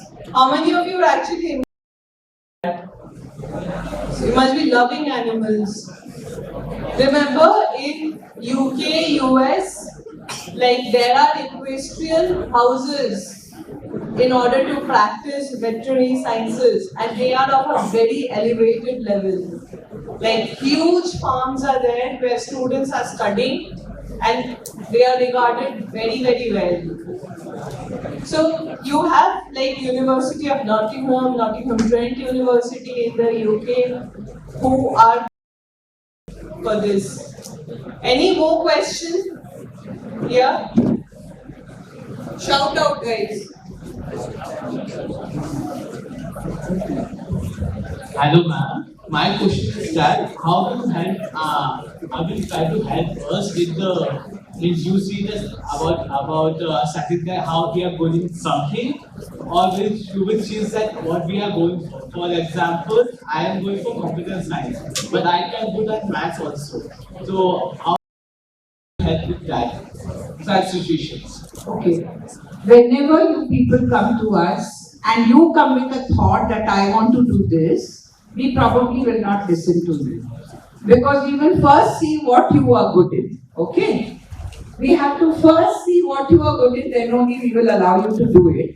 Because first, you will waste your time, you will maybe waste few years, and you will waste a lot of money.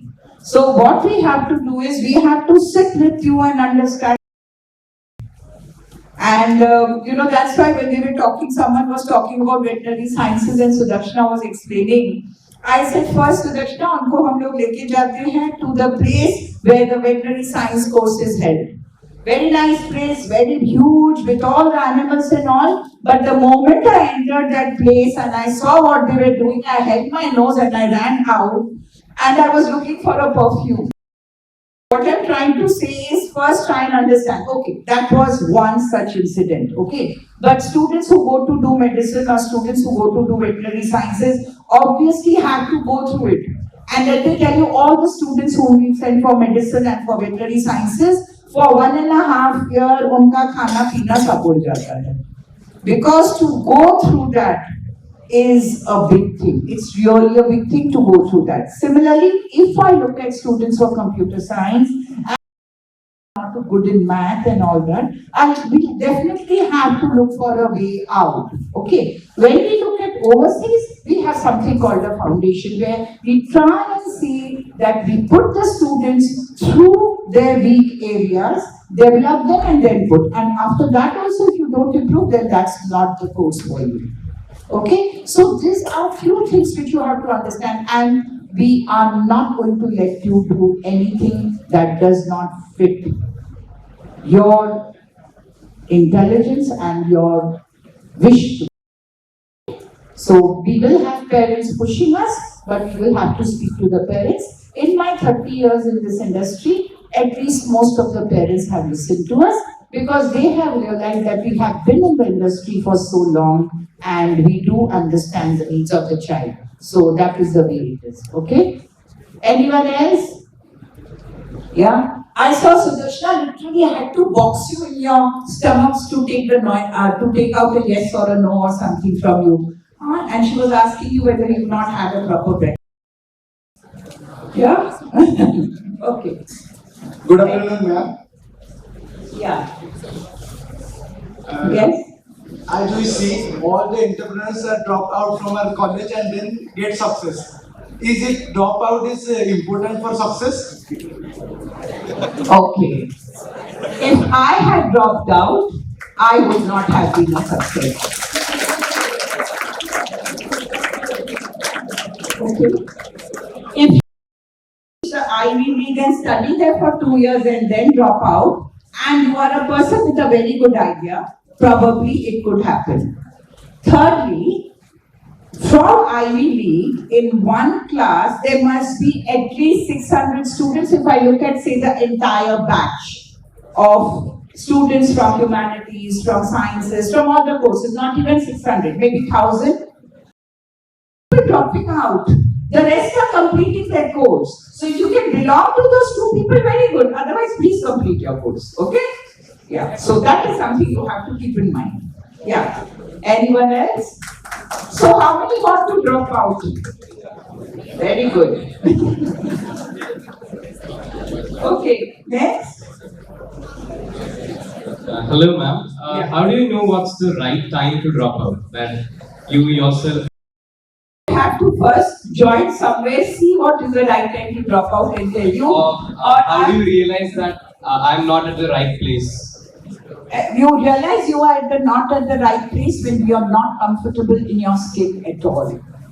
You are not liking the course, you are not able to concentrate on the course, that course is not giving you a kick, you don't want to know more about the course. See, whenever we study something, what happens? Today, if you are interested in something simple, you are interested in photography while doing, what will you do?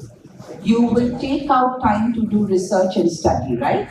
Right. So, that means it's making you comfortable in your skin, you want to learn about it. Right? So you will do well. I can't even take a selfie and Sudarshan takes such wonderful photographs with her phone. So I keep asking her how she does. Whenever she tries to teach me, I don't learn. So it's not there in me. That's as simple as that. Okay? Thank you, ma'am. Yeah. Any other question? I think this session should have been on dropping out. That would have been really very nice. So let me tell you, these people who are dropping out mostly have a very good undergraduate degree. So if you see, like Elon Musk is dropping out from Harvard, he's already got a degree from UPenn. So if you actually manage to get a degree from UPenn and you are happy in your skin, You really don't need to join anywhere for a master's. So that's how life is. And let me tell you, if you have to drop out, you don't need any counselor for that. Your heart will let you do it. And that time, you will only know the best that this is the right time for me to drop out.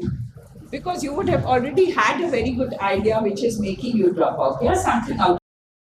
And most of these people had an idea which was out of the box. And as she said, they had already done their undergraduate. Yeah, class 12 nahi padke to wo log kuch nahi kiye hain. They have finished their undergraduation. Yeah. I have another query that normally our parents won't agree for overseas. Sorry. Because there are so many dangers if a person goes overseas. It's very risky, to be honest. So how can we convince them, and is it necessary to go overseas for getting extra knowledge? Because in today's generation we're having high technology, we can know at home, but for practical things we need to go out, but even it's risky. So how to convince them, how to manage that? First, it's not risky. So let's clear that totally. We take examples of Ukraine, the war, that was risky. And I would not send a student to Ukraine for higher education. Because I would choose the country with which I would send students for higher education. Okay? So, I am very clear of the countries that we are going to send the students to. Okay? If you go to see Chinese medicine students have been going for ages to China for medicine, Philippines, Ukraine. We have never students. We have lost students in the process, but we have not encouraged it because those are not the countries I would say. And if a country is charging you 1.5 or 2 lakhs to do medical, I don't know what they are teaching first, because I don't know the kind of laboratories they have. When I'm sending you to a country to study, or when Let's Talk is sending you to a country, and I should not say I because my team takes so much of effort, I have literally taken a back seat. It's my team which works. So if we our organization, they will always suggest you the right place. We will never send you. It's like if you do a mechanical engineering course, you have a Jaguar car, you have various cars, you have even a Harrier aircraft there, original Harrier. So if you want, you can actually उड़ा के भाग भी जा सकते हो, पर क्योंकि वो बंद पड़ा है आप नहीं लेके जा सकते हो. So what I'm trying to say is, if you are doing any kind of a course, especially courses which require labs, obviously it's better. Another thing, let me tell you, Indian education is bad. No one is saying our Indian education is bad. The problem is we have excellent schools, we have excellent colleges, but what happens is the difference, the top colleges and the next colleges. Top colleges give this exam, give that exam, try to get in. A lot of students don't perform. And it's not always that you are weak that you are not performing well. Maybe that day you just did not perform well. Now what happens is, between those colleges and the next want to go, the gap is too much.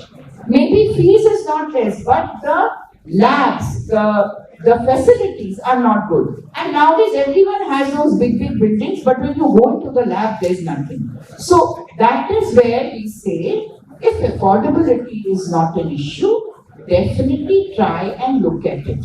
And in India also we have to look. We will look at places where you fit the best. Because we have to look at your lab facilities.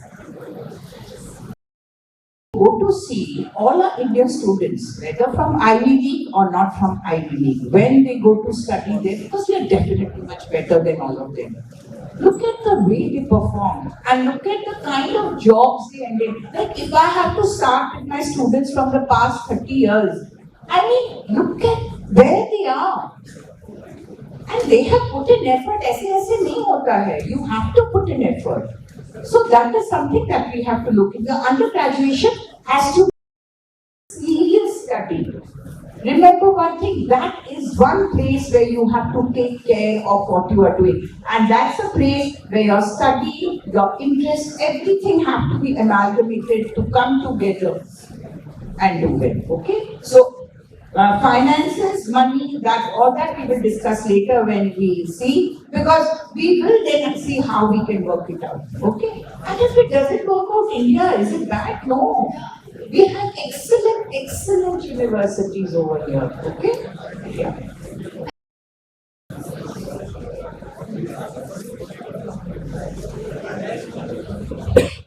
Okay. I think we have just time for one more question. Anyone else?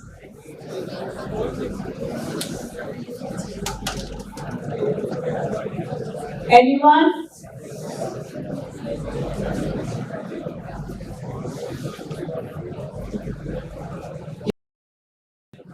Yes.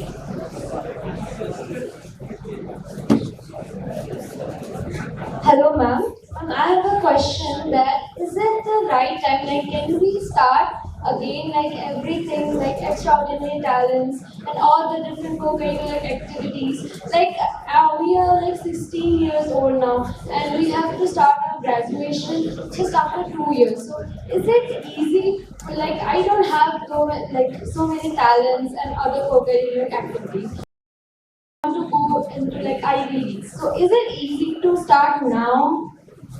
You went which class? 11th. Okay.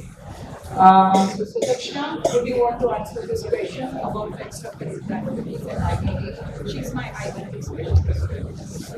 Ivy League is not easy without extracurriculars. Like, they want a lot of extracurricular activities. Your profile has to be like outstanding for you to be chosen to be in one of the, very small groups of the world. Like, they are into gaming, they are into like sports, they are into NGOs, like a lot of social work. Let me tell you, one of the major important things for getting admission is how much involved you are in this, giving back to the society. And let me tell you, by giving back, it's just not like you are giving a beggar 5 rupees. That's not giving back. It's like organizing something for the underprivileged, or helping the blind school or something like that, where you are regularly involved in any activity. Those are the important things. And you can be good at any other skill also, like, playing a violin or singing. But you have to reach a certain level, like probably the state level or district level or the national. Appropriate. Olympiads are definitely another very good way to enhance your skills, or rather showcase them by taking part in international Olympiads. How many of you have actually taken part in it? That's nice. That's very good.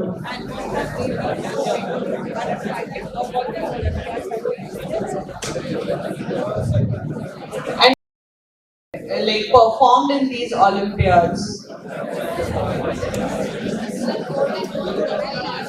That's amazing. So these are the things, like we have to, dig it up and find the best in you, and then showcase it in the right way in order to enhance your eligibility. Ma'am, as I have a gold medal in English Olympiad and a bronze medal in Maths Olympiad, Yeah. so is it appropriate for that? Yeah, of course. If you see that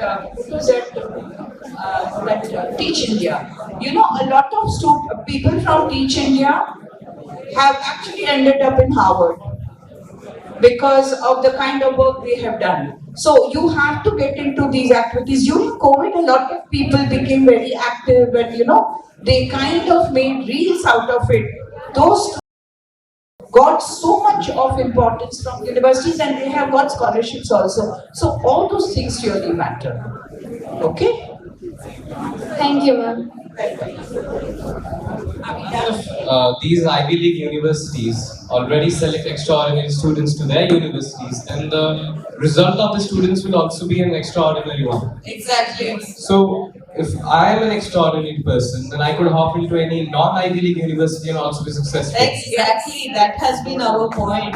That it's not important for you to get into the best, or because of financial reasons and other selective selection process reasons, because you know, these Ivy Leagues are very expensive. Can you just guess what would be your annual fees in an Ivy League? Louder, guys, louder. 1 crore. It will be minimum around 1 crore. 70 lakhs to 1 crore per year. So okay, that results in a lot of commotion. So, ma'am, can these Ivy League universities actually nurture a normal student into an extraordinarily successful person? It's actually difficult for you to get an opportunity to be nurtured. So you have to be very good in order to get admission. So we also suggest another very good path. Come on guys, do you need a suggestion? Okay, so it's a very good option to get into an Ivy League. What we suggest often to students is through the transfer program. Like 2 years in a non-Ivy League, perform very well, get the best of the GPAs, enhance your extracurriculars, and the latter can be in an Ivy League through their US transfer program. And that is another way in order, to save a lot of money, which we guide students for.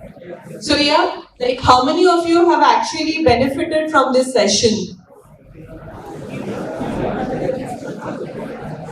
Okay, that's very nice and sweet of you. If you have any further query, you can register with us for a free counseling session where we will be doing one-to-one session. Come along with your parents Bhubaneswar today and we can definitely help, and ask Mayur sir to arrange another session where your parents and us, we can meet personally, one-on-one, and we can clear all your doubts and take things forward. Thank you so much. You all have been brilliant. Ma'am, so these Ivy League universities are following that their expectancy depends upon their result, because they're expecting extraordinary students to hop in and the result will be extraordinary. So ma'am, just one I should hop into this Ivy League, the main one. To be extraordinary. Okay. Further on, hone your talents, be the best, with the best of the faculties and amenities available to you, you will be better. So if I'm an average student, I can't hop in. You can't hop in. With that, we come to an end. And before that, I would just go on Facebook Live, see you all, and you all have to just say, you love Let's Talk. Okay with it?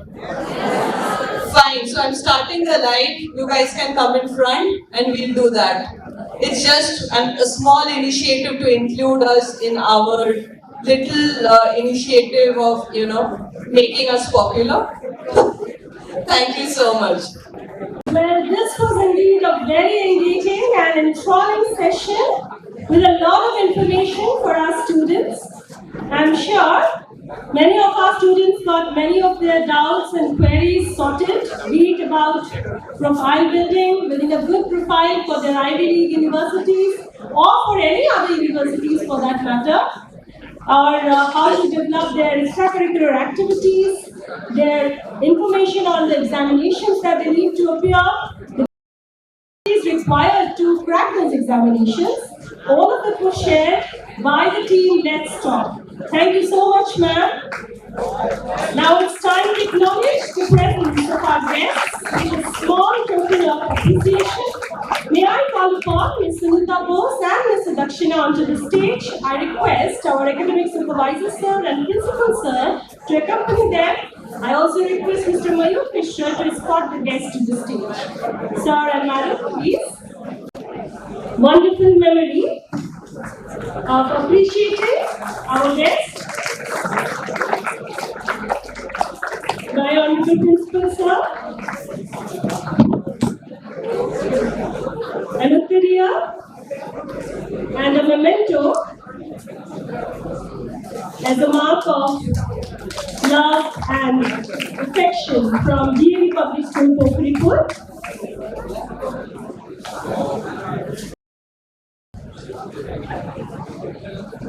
And here we have the representation of our culture, a Pattachitra, for both our guests.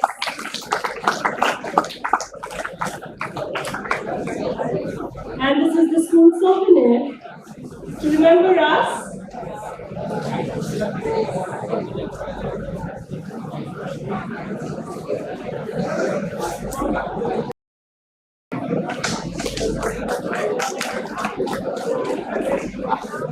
I hope, madam, you remember us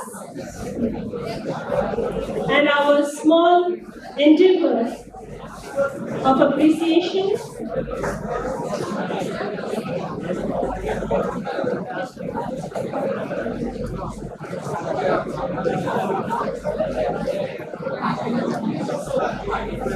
On behalf of the team DAV Pokritos, and I thank you for this lovely session.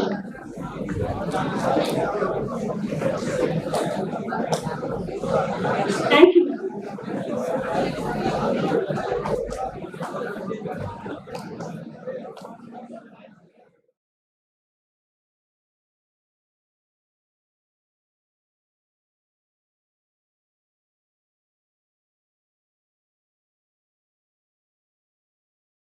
Good afternoon, ladies and gentlemen, and my dear students, distinguished guests, and dear students, a very warm welcome to this special gathering as we embark on an insightful journey towards rethinking career choices in the modern world. I am honored to be a part of this marvelous occasion. On this auspicious day of Guru Purnima, I bow down to my gurus and heartfelt gratitude for their guidance and wisdom. A happy Guru Purnima to everyone. It's my absolute pleasure to stand before you today as we gather to listen to an esteemed individual who has graciously agreed to share his invaluable knowledge and experiences with us. We are truly privileged to have a distinguished guest among us, someone with remarkable contributions in the field of sales, marketing, and academia. Allow me to introduce our esteemed guest, Dr. Kamalesh Mishra. Dr. Mishra is an accomplished professional with an impressive academic background and an extensive range of experiences that have shaped his expertise in the realm of marketing, branding, and business management. Dr. Mishra completed his Bachelor in Commerce from Utkal University. He then pursued further education, obtaining a diploma in marketing management, a diploma in business management, a master in management science, and from the prestigious Symbiosis Institute of Business Management, Pune. He earned his PhD in the area of branding from Redention University. With a rich education background, Dr. Mishra embarked on a remarkable journey, gaining valuable industry experience of sales and marketing. His expertise predominantly lies in the B2B sector, where he has demonstrated exceptional skills and garnered profound insight. In September 1998, Dr. Mishra transitioned into academia, becoming an associate professor at the Institute of Management and Information Science in Bhubaneswar, Odisha. He also took on the additional responsibility of deanship, showcasing his leadership abilities. Currently, Dr. Mishra holds the position of Adjunct Professor of Marketing at the esteemed Kirloskar University of Management. Simultaneously, he has been serving as the President of the Seafood Exporters Association of India, Odisha region, for the past 6 years. Today, we are privileged to have Dr. Kamalesh Mishra among us, ready to impart his profound knowledge and experiences in the field of marketing and beyond. Let me welcome him with utmost respect and attentiveness as he takes the stage to enlighten us with his valuable insight on new age career prospects, challenges, and pathways. Sir, please. You all taken your lunch? So post lunch, you all must be feeling a little sleepy. Yes or no? Tell the truth. Yes, sir. Tell the truth. There is nothing wrong in telling the truth. The ceiling is not going to collapse. The sky is not going to collapse if you tell the truth. Yes, I feel sleepy. So what? What's the big deal in that? I have eaten my food and I feel sleepy. What's the big deal? Is it a criminal offense? By any chance, is it a criminal offense? No. So, if I ask you, be candid in your answer. Try to be absolutely candid in your answer. Don't try to hide things. Because that's what is going to save us. And that's what is going to make us a perfect man or a perfect woman going ahead in life. Because then you, yes, if it is fact, it's a fact. If it's a falsification, it's a falsification. If it's true, it is true. It is false, it is false. Yes or no? Yes. So henceforth, you feel sleepy, say yes, I feel sleepy. Your teacher asks you in the classroom that you feel sleepy, yes, I feel sleepy. Can I go out and wash my face and come back? Is there anything wrong? Immediately say, no, sorry, sir, it's not me, this, that. Then you try to avoid. And that is what is been accepted in the corporate today. That post lunch, executives are now allowed to go for a power nap. You understand what's a power nap? Yes, sir. Just sleep for 15-20 minutes and then get into work. This is what has been experimented in schools in Japan. When the small kids, they come to the school early in the morning, they are asked to go to the field and play like mad.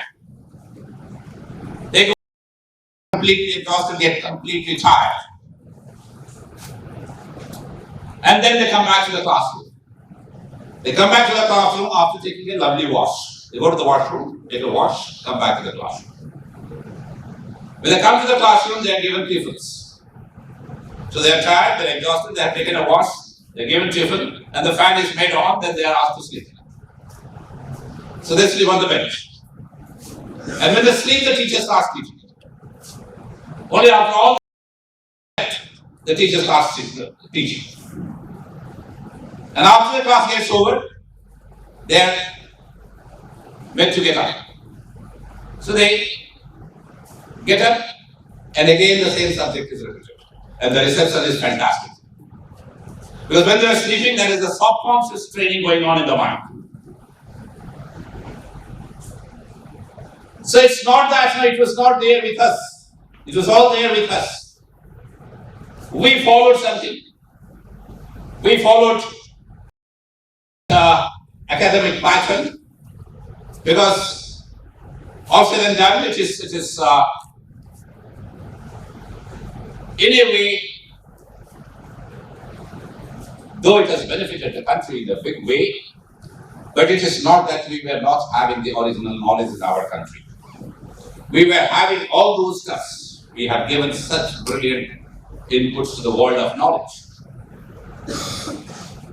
But that was somehow because it was the British research which said that if you want to rule these people, then you need to do away with their education system first. And that's how we landed up in this kind of education structure that you are a part of, that I am a part of, and my daughter was a part of, and you all are part of, and the generation that's going to follow is going to be a part of. So that has taken us away from our own thing, our own liking, our own subjects, our way of doing it. And today, when I got into this school, this brilliant campus, this brilliant infrastructure, I was here a year back. I was through some organization invited that you come and talk to the students. And that time, somehow, the professors and other students, they had an interaction. And again, this time, Mr.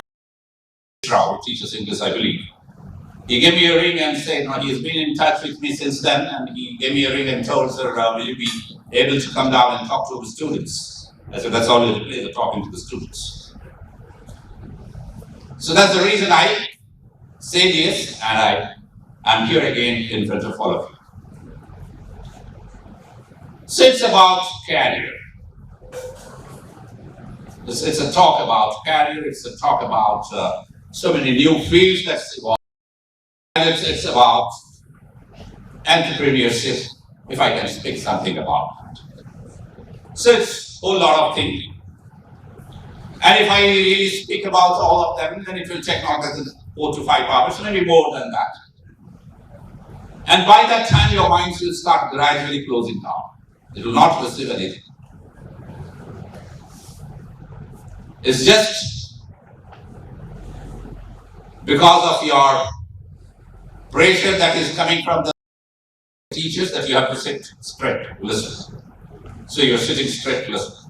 If just somebody goes upstairs and says, go and ring the bell, so you all will run out, with a huge noise. Yes or no? So it's very painful. As a student, I know it's very painful. When I was a student, it was very painful.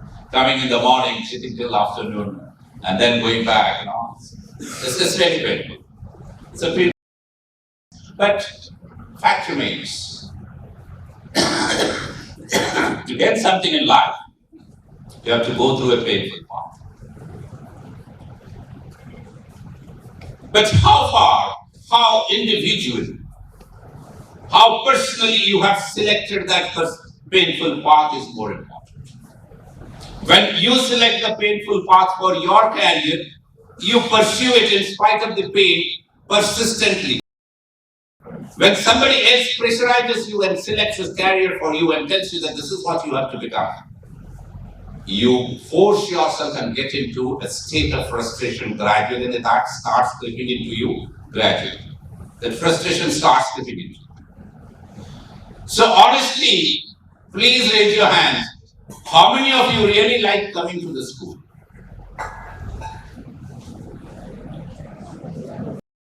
So all these things and all these questions will gradually come to your mind when you grow up. So I ask the questions like, those of you who are really interested to come to school.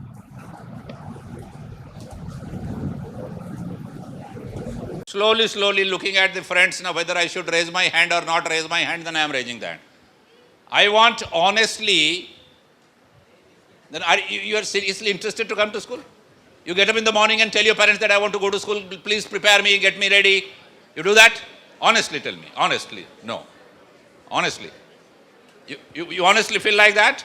Okay, very good. Excellent. So there is a lot of serious students here. There are students now who are very, very serious.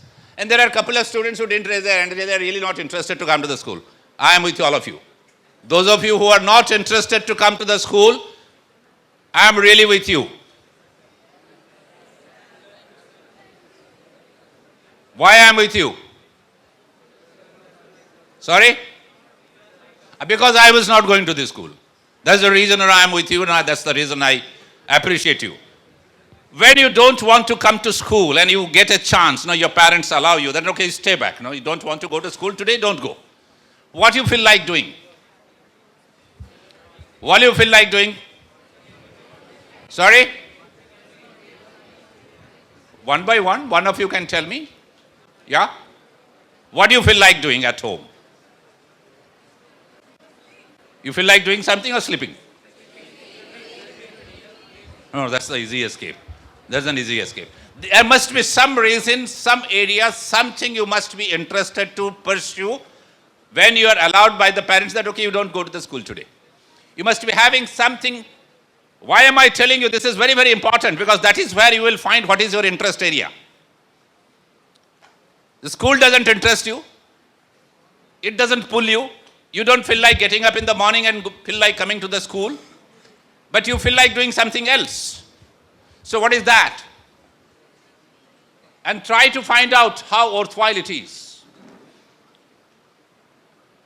If you are able to identify that passion area, what fascinates you? What is your passion? And to what extent you are able to convince your parents? Because in most cases, I understand the kids are victims of parents' pressure. Yes or no? Many things you don't want to do, your parents pressurize you that no, this is what you have to achieve. And that is when you get really terribly annoyed from inside. Why the hell is this? Why me? Yes or no?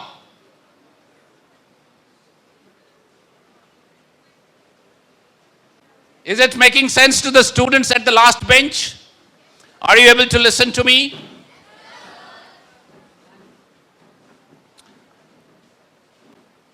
So you are at a time, at a juncture of your career where you are more of confused state, more in a confused state than in a convinced state. You are still not able to figure out, what am I really going to do? Invariably, parents, when the kids grow up and there is some guest coming to the family, they say, no, please tell what you want to be in your life. So some say doctor, some say engineer, and the kids sometimes think, why the hell you are asking this question to me? Why the hell these buggers have come inside as guests, and why the hell you are dragging me and bloody insulting me and asking me these questions? Bunkers questions. Yes or no? So what a gross mistakes the parents commit. They don't realize that we are committing a mistake. They think that these are our toys and this is how we are going to play with these toys. Now this is, you bring the kid in front of the guest, ask them, okay, you please sing the rhyme. Please tell what is the formula for A plus B whole square. So they want to establish it that my kid is so brilliant. And the kid is so much pressurized and thinks inside that why the hell is this happening? I have to answer in the school, I have to again answer before these people who even themselves do not know what is the formula for A plus B whole square. Is that clear? Is it making sense? So now, the reasons for telling you this is to identify your passion. You identify what you like. You like to sleep, you sleep and make a world record. There was somebody who was a Kumbhakarna, no? He's remembered in history or not? For what he is remembered? Are you getting it? So do anything that you want to do, but excel in that. You have to achieve the superlative degree in that specific area and find out what is that fascinates you. Because let me tell you, all grown-ups, even majority of the grown-ups are today also confused what they want to do in their life. And majority of them are doing something or the other by default, not by choice.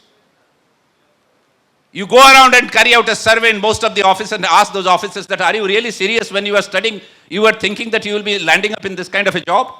You'll say, sorry, it's just happened by default. So in most cases, it's not by choice. And those who really make it big in their life, they very passionately follow their choice. So try to identify what fascinates you. Before you decide any career, before you are loaded with so many options, which only adds to your confusion. Today somebody will come and say that, no, so-and-so's son has qualified in IIT, he was just reading for 3-4 hours, look at him, look at his parents, no, they are so poor, but still the kid could do it. So you are loaded with so much of pressure. They don't realize what they are doing by saying all this to you. Everybody is not supposed to really land up in IIT. Why? Is that end of everything? People cannot live life without IIT. There are people I know who have never been to even colleges And students are very eager these days, like, what is the age to be really a dropout? Those who have not gone to the college, it's not that they have not studied. I tell you my personal experience, when I was studying in Symbiosis, almost 1.5 years after, I went to see a friend of mine who was doing his MBA in Pune University. And he discontinued his MBA. After 1 year, he discontinued his MBA.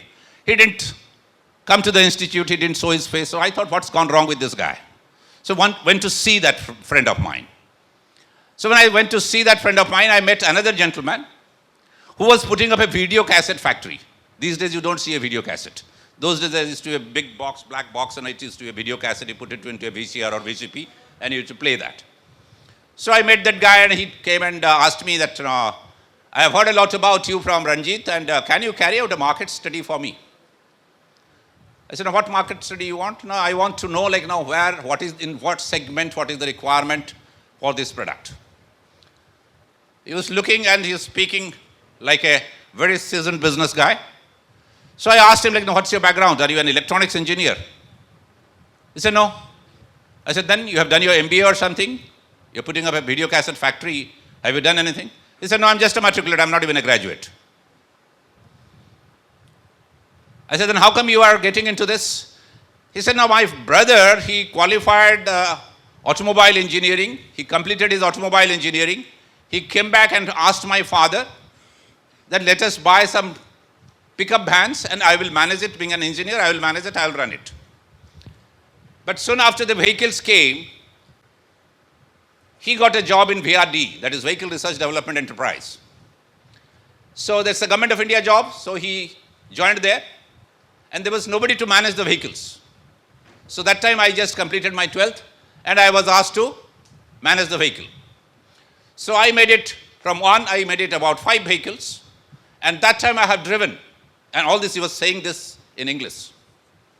All these interactions were happening in English. So he said, no, continuously I've driven for about 65 hours. And that time I used to visit industrial estates. And I thought that I should put up an industry one day. And I qualified NDA. My father was in army, but he said no more army. So though I qualified NDA, I was not allowed by the family to go and join NDA. And that gentleman was putting up a video cassette factory who has asked an MBA from Symbiosis that you carry out a market survey. So I asked him, like, how you came to know about all this?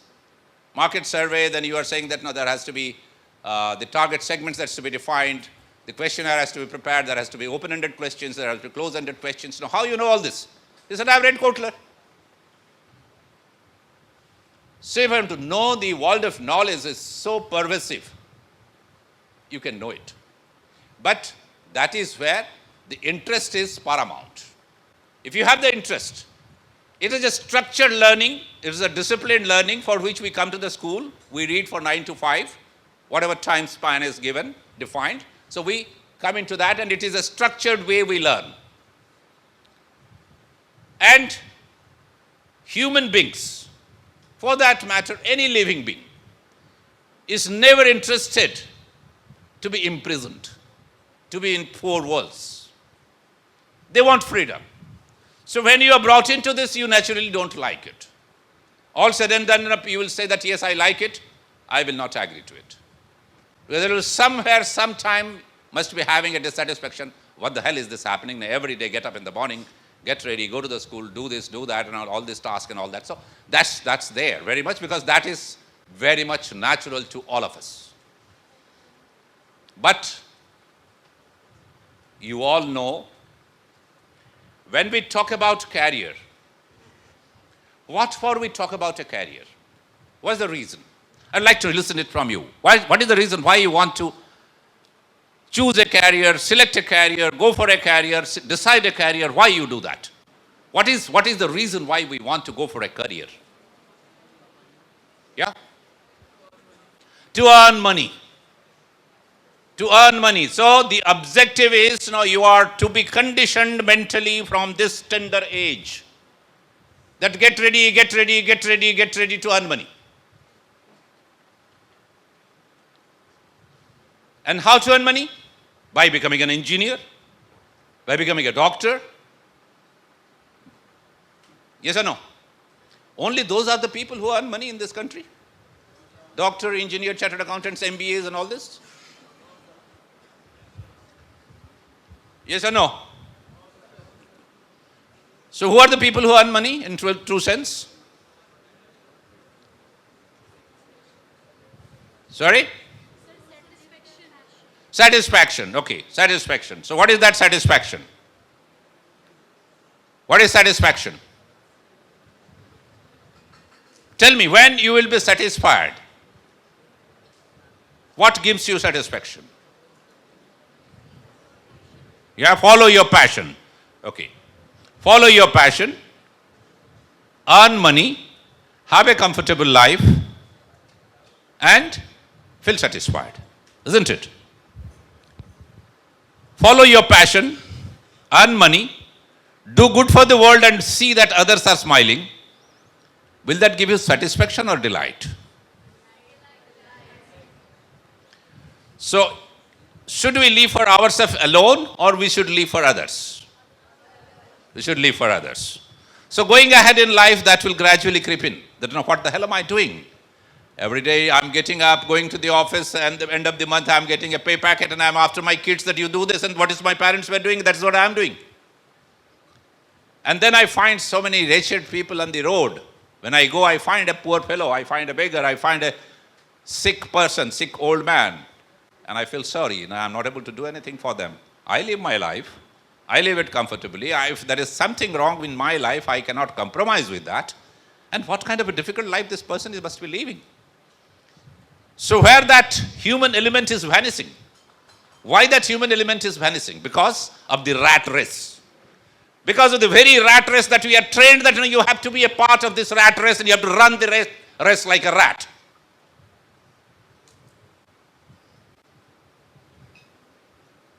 Get out of that rat race ideology. There is no dearth of opportunity in the world. There is no dearth of scope and ways to earn money, and earn money in a very, very prestigious way.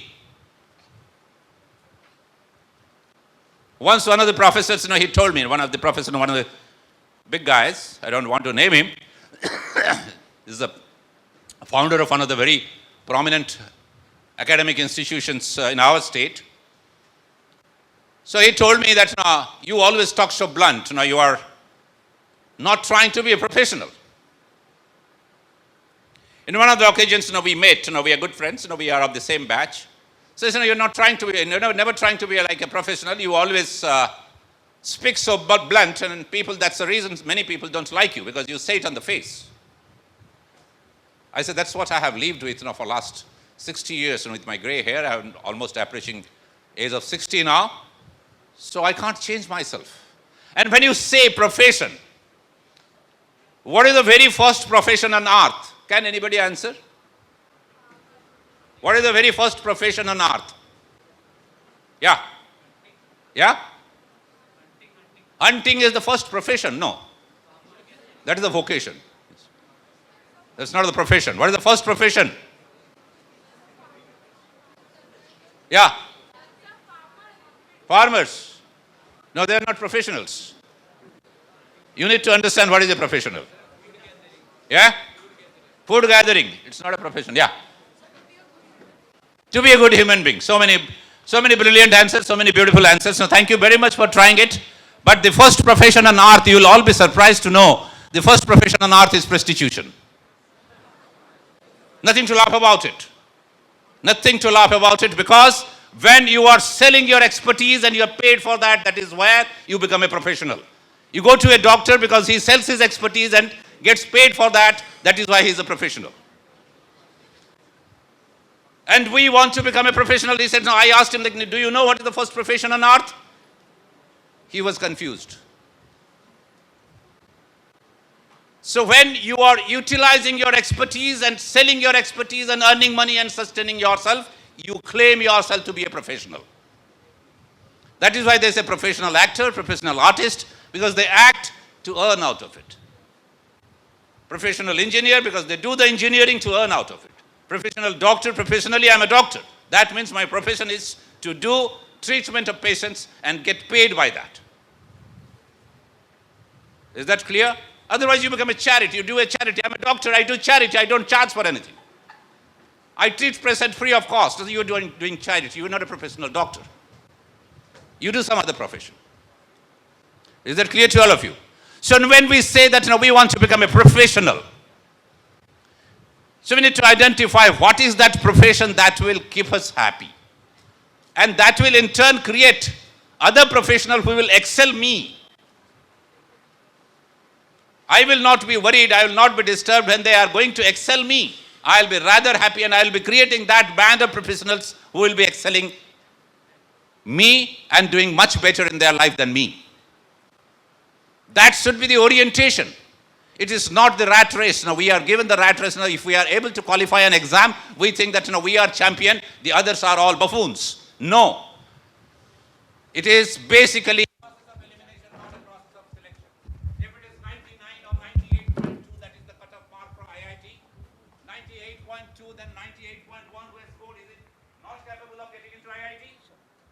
definitely capable of getting into IIT. But his parents feel sorry, he feels sorry, and he gets into frustration. Why at all? That's where he needs to realize that I am the victim of a process of rejection, not a process of selection. Because the whole system is created that way so that you are rejected, not selected. In the process of rejection, whoever gets finally rejected, whatever maximum rejections has happened, whoever remains is selected.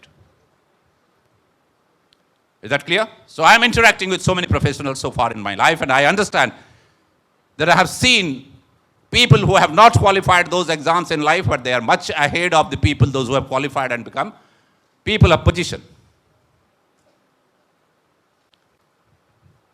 So it's primary.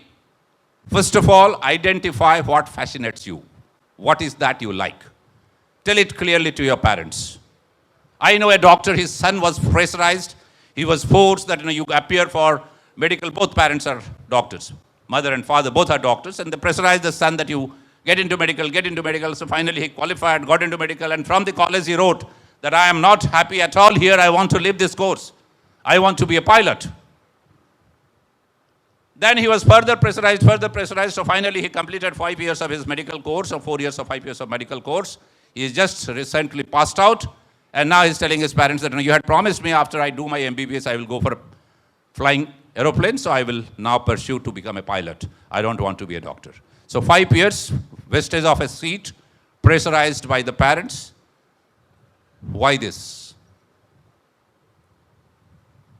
So tell it openly, tell it clearly to the parents, and reach out to people whom you think are successful. Whom you think are successful, frankly ask them how you made it, how you reached there, how you do it.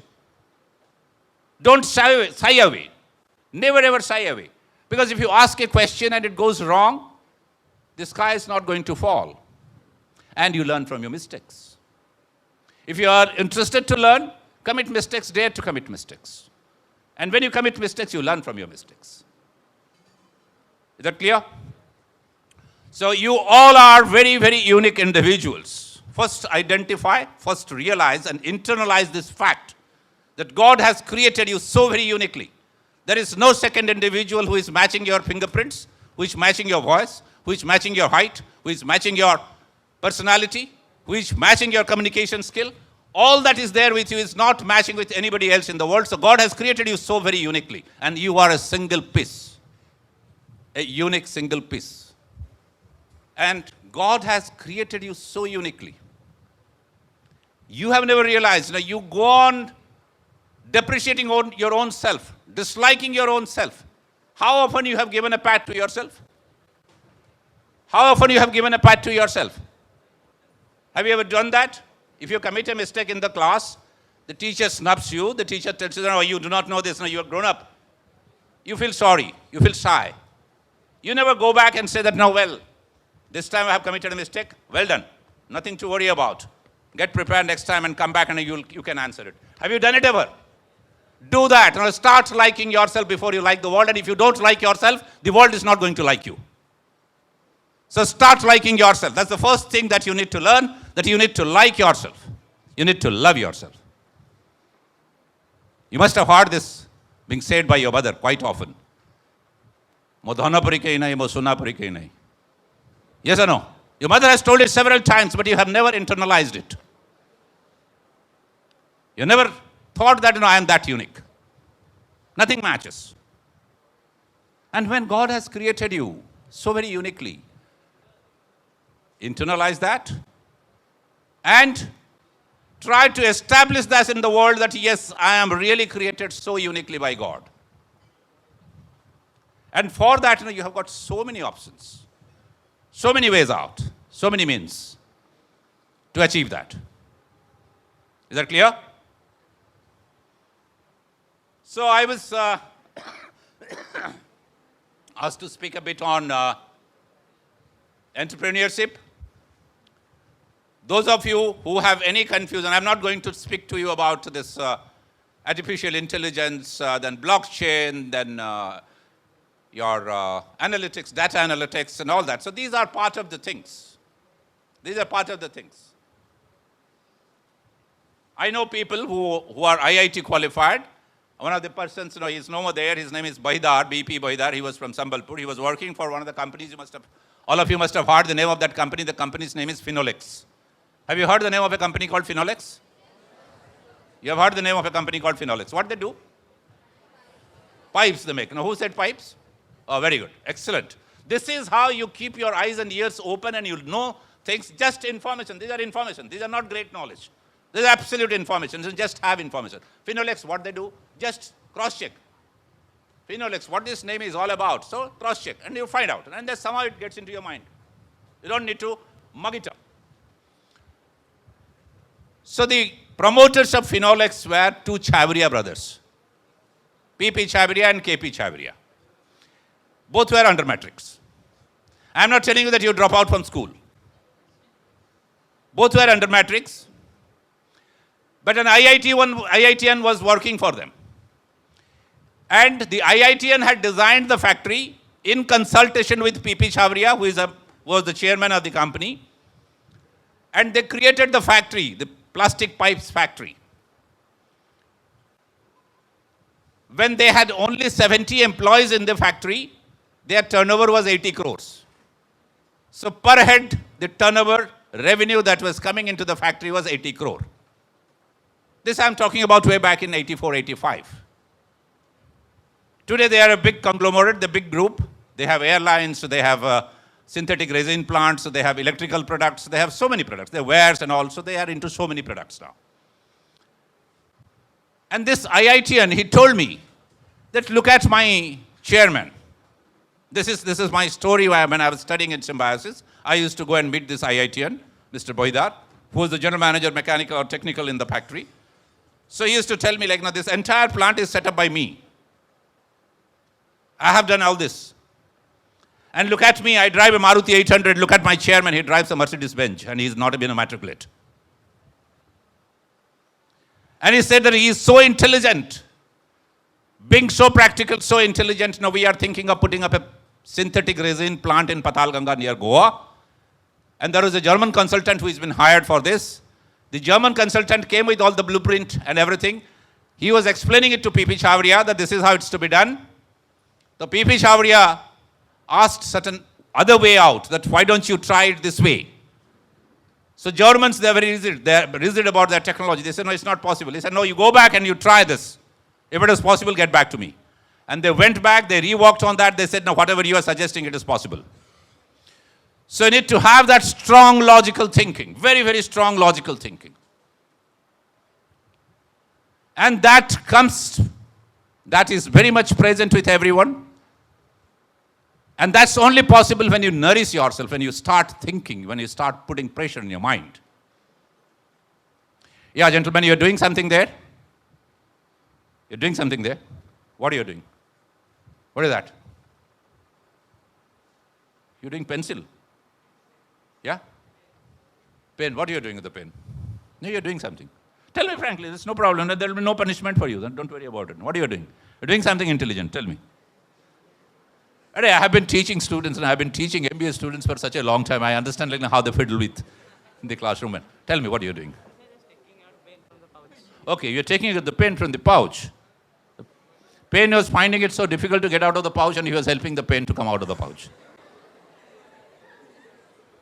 Isn't it?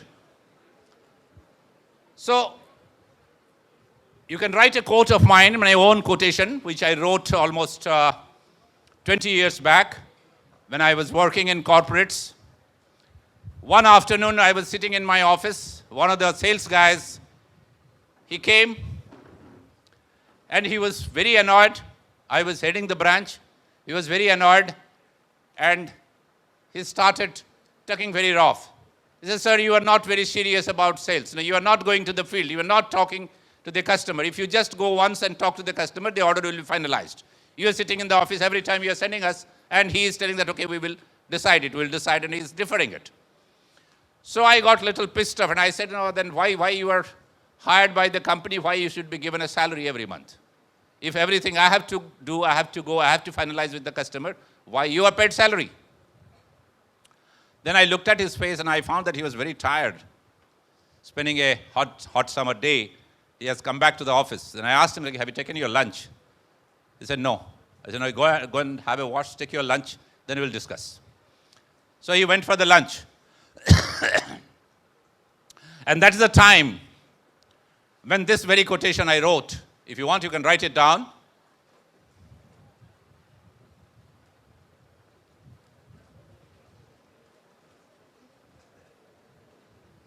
Common sense is commonly uncommon to a common man.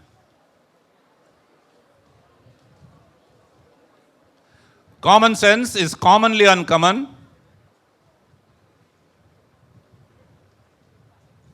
to a common man. So it's an uncommon individual who has got a strong common sense. It's not a common man who has got a common sense. It's invariably a strong individual, intellectual, uncommon individual who has got a strong common sense. It's not a common man who has got a common sense in true sense. So common sense is commonly uncommon to a common man. It is an uncommon individual who has got a strong common sense, and you are nourishing yourself to become an uncommon individual to have the best of the common sense. Because most of the problems are solved with common sense. And people fail in that. Is that clear? And that is where I could feel that maybe it's not his common sense which is working, for which he is worried, and that's the reason why he's asking me that you come and solve this problem. And that's the first quotation of my life I wrote. So we have to talk about entrepreneurship. How many of you are really interested to become entrepreneurs? Entrepreneurs. Yeah, only one girl. Okay. So can some of you please tell me what you are really interested to become, or what kind of an enterprise you want to start? Can you tell something?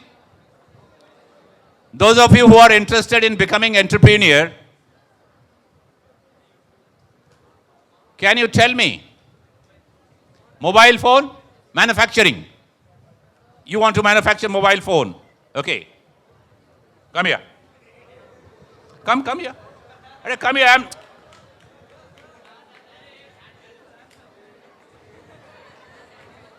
here. Come here. What's your name? What for, sorry?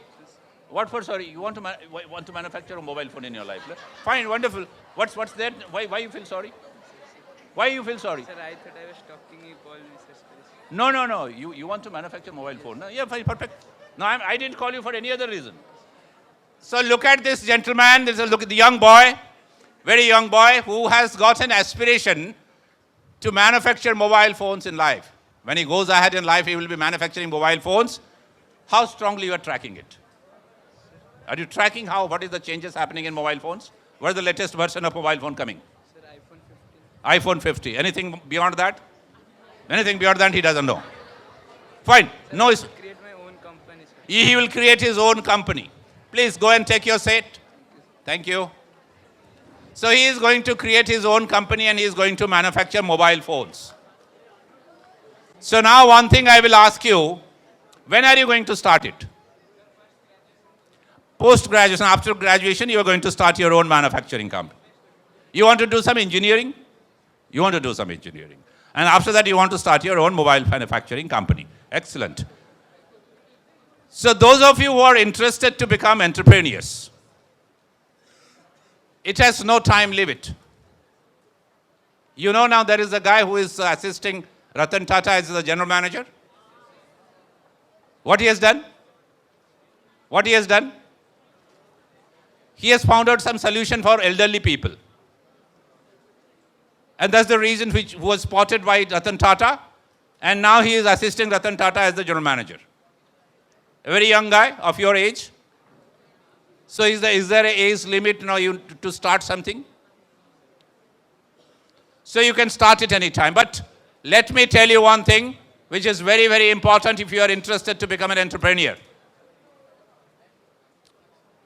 If this entrepreneur bug bites you and you want to become an entrepreneur, the first thing that will happen to you is you will be spending sleepless nights. If you are not spending sleepless nights thinking about your product, the raw material, from where to get the raw material, how to assemble, how to arrange money, which market to sell the product, who could be my target customers, who are my suppliers, so on and so forth. If you are not getting up in the middle of the night, scribbling a piece of paper and try to figure out how things are going to fall into place, don't ever dare to get into the path of entrepreneurship. If you are getting disturbed, you're not getting sound sleep, you're getting up in the middle of the night, doing scribbling, trying to find out how to solve these problems, listing the problems, get into that, nobody can stop you from being successful. But if you get a sound sleep, have a wonderful dinner, get a sound sleep, get up early in the morning, get out and meet your friends in the school and colleges and tell them I'm going to become an entrepreneur. And again, come back and have a good dinner and sleep. So never ever get into that. That's not going to be your cup of tea. Is that clear? Is that clear to all of you? So, it is a path where you generate employment. Now I am consulting an entrepreneur who is an arts graduate. He has done his BA Sociology and he has developed a bioreactor with a technical collaboration from Israel. He's a guy from Odisha. And what this bioreactor is doing? It is taking all the food waste, vegetable waste, waste from the fish market, waste from the fish factories, fish processing plants, and converting that into the larvae of black soldier fly. There is a fly known as black soldier fly.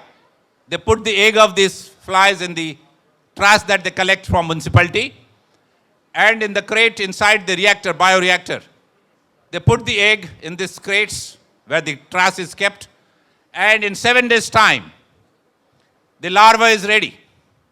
And this larva is an excellent source of protein for preparing animal feed, where otherwise fish meal or soya is used. And it is having a global requirement now, it's a global concern also, like now, those who are manufacturing or those who are producing soya, they are causing a lot of pollution. Europe has already declared that those who will be sending us seafood or exporting seafood, and if at all it is fed by the feed which is having soya content in that, they are going to reject those exports in coming 2 to 3 years' time. Because soya production in the farm is causing a lot of pollution. So now the world is shifting, and this is why I am giving an example. This is an arts graduate who has developed this kind of a product. And he has already got a funding of 100 crores from Israel. Is that clear? So, many of you will become engineers, many of you will become doctors, many of you will become MBAs, many will go into NDA, many will be into army. Many will be into many things, many will be into civil services. But there will be some who will be doing something exceptionally different. And they are exceptionally different from the beginning. Is that clear to all of you? So the biggest problem is you are pressurized by the friends, by the family, by everyone around you that a career is to be pursued, a career is to be identified, pursued, and successfully finally complete a course and get into a job and get salary every month, have a family and live it happily. That's not end of life. After 10 years, 15 years of doing the job, 20 years of doing the job, 30 years of doing the job, when you will be approaching the age of retirement, you will start questioning yourself that what the hell have I done in my life? I've got 2 kids, put them into school, again put the same pressure that no, you be this, be that. Is that the end of everything? Is that the very purpose for which I traveled to this planet? So better question it now before it is too late. And if you find a suitable answer, pursue that. And any question you have got, you can ask me. Whatever question is hunting you, whatever question is disturbing you, you can ask me. I will try my best to answer. If I cannot answer, I will go back, read the book, and again, maybe I'll be able to post that back to you. So thank you very much. It's wonderful interacting with all of you. Any question you have got, you can ask me, please. Thank you so much, sir. That was indeed a very enriching and wonderful session by you. If we have any questions for Dr. Kamalesh Mishra, now's the time to ask, sir. We may have the hands raised. Due to paucity of time, we will take 2 to 3 questions only. The first question over there. Good afternoon, sir. So, I never had the chance to interact with a marketing expert. So, there's this one question I would like to ask. Yeah. Can you sell me this pen? Oh. Sir, I'm sorry if this question is too... I'm extremely sorry, but... This is in fact, he is trying to test my caliber, whether I'm a capable salesman or not. There is a difference between sales and marketing. In the first place, you need to understand what is the difference between sales and marketing. What is sales and marketing difference? Can you tell me? So in market we buy things and sales we sell things. No. Fine. Sit down. So this is basically, there was a short story I remember now. When I was studying in my schools, I will tell you about the story also. Please keep quiet. No? So your friend is a very, very smart guy. He thought that I will give this pen to him and I will see that how he is able to sell this to me. Let me tell you how marketing has evolved. Sales is a part of marketing. And who is a customer? Suppose you are tomorrow becoming an MBA and you are trying to define X or Y is a customer. So what are those elements? I will tell you, a customer is a man, not a woman. A customer is a man, not a woman. Do you all agree to this? Because you are all boys, and you are going to become man, so that's why you agree. And the girls are keeping quiet and must be getting annoyed inside that why we are not customers, we also buy. Yes or no? But they buy, they also buy. They also buy, but bargain, that is an extra skill they have got, which you do not have. That's an extra skill they have got now for which they bargain. Okay. So a customer is a man. A customer is a man, not a woman. What is the reason of telling this to you? It will become very easy for all of you to remember. That's the reason why I told this. Man here is an acronym. Man is used here as an acronym. M stands for money, A stands for authority, and N stands for need. So one will qualify to be a customer when he has got money, authority, and need. You can only qualify somebody to be a prospective customer when you know that he has got the money, he has got the need, and he has got the authority to spend that money. Your parents will give you 10,000 rupees and will go for a tour. And they will tell you that no, this 10,000 rupees is meant for 20 bags of cement which is to be procured, and that's to be for the construction of the house. But you need a cycle. Can you spend that money? Because you do not have the authority to spend that money. You have a need, that is a cycle. You have the money, but you don't have the authority to spend that money. Similarly, you may be having the authority, but you don't have the money, you have a need. You have authority, you have need, but you don't have money. You cannot be a customer. Is that clear? So first of all, you need to qualify, you need to understand, who is that person, who is having that requirement.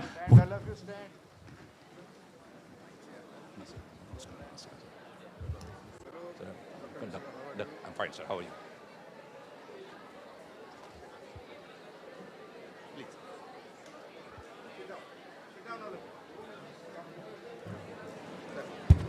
Good afternoon. I take this opulent opportunity to welcome our esteemed chairman, Dr. Arun Kumar Rath, to this grand event. Sir, please. So we were in the process of how to qualify somebody to be a customer, possible customers. That's money, authority, and need. So how sales has evolved? You need to understand there is 4 stages through which the present marketing has come. The first one is production concept, then product concept, then sales concept, and then marketing concept. So what is production concept? Suppose tomorrow you came out with a brilliant idea that you came out with a formulation which is a kind of a horrible oil. If you rub that on a bald head, it will start getting hair in 15 days' time. You come out with this brilliant formula. And after that, it started really working in the field. And the formula is exclusively with you, it's not with anybody else. So what are you going to focus on? Increase production and sell it as much as you can. Yes or no? So you will increase the volume of production before the competitor comes, they steal your ideas, they somehow get similar ideas. So before the competitor comes, when you are getting the customers coming to your doorstep asking for products, so you go on selling. So you don't have to put in efforts for that. Then you find that another 2-3 customers have come. Already competitors have come into the market. They have started selling. So you shift your focus into product. So you say it's not only a hair oil, it is also coming with a combination of shampoo. You just wear it and take a shower. You will have a shampoo effect, and after that your health will be your hair growth will be perfectly all right. So you come with a focus to the product. So from production you come to the focus of product. Then you find that there are about 40-50 customers, the competitors in the marketplace. Then you tell your sales guys, you recruit sales guys, and you tell them that you go around and persuade the customers to buy our product because we are the pioneers. So then comes sales, where you start persuading the customers to buy your product. Clear? Then if the market is adjusted, you have persuaded so many customers, then comes the marketing concept. Then you send your marketing executives and you go and find out what exactly they need. Somebody says that I get dandruff. Though I'm bald, I'm getting dandruff. Somebody says that no, whatever I have tried, it's not working. Somebody says that it's not getting foam in my head. So I want a kind of a lemon fragrance. I cannot tolerate rose fragrance. So you start developing product as per the specification of the customer. So when you come to the customer, understand what they need, go back and produce, then you are having a marketing approach. After you produce, you have to anyway sell. It is sold in the counter. And selling a pen to you, can I sell it now? Thank you. Thank you, sir. You asked me this question. I am asking you another question. You are not a qualified salesperson. You are not a qualified marketing person. Can you sell a comb to a bald person? No. How many, who amongst you can sell? Sorry? Can you sell a comb to a bald person? Yes or no? Or a refrigerator to an Eskimo? Refrigerator to an Eskimo? Yes, it is possible because everybody in the bald person's family is not bald. So he can buy for a comb for the family, and an Eskimo needs a refrigerator because there, if you don't put on the refrigerator on, it works as a hot cabin. Yes or no? And for your information, in India, it is not a myth, it is not a concocted story. In India, we have Punjab, Haryana, and lassi is famous there. You know lassi? So they use washing machine to prepare lassi and butter. And they do it in a big way. So maximum number of washing machine sales in Punjab and North India, where they use it to make butter and lassi. Product is for something, use is somewhere else. So that is, as a marketing person, you find out there is a use, you can push the product there. Thank you so much, students. We are running short of time. So thank you so much. It's wonderful interacting with all of you. Thank you so much, sir, for enlightening our students with your valuable knowledge. Now, the time has come to acknowledge the presence of our distinguished guest, Mr. Kamalesh Mishra, and to do the honors, I request our esteemed chairman, Dr. Arun Kumar Rath, sir, our principal, Mr. Vipin Kumar Sahu, and senior supervisor, Mr. Sitikanta Pati, to kindly come to the stage and felicitate our revered guest. Sir, please.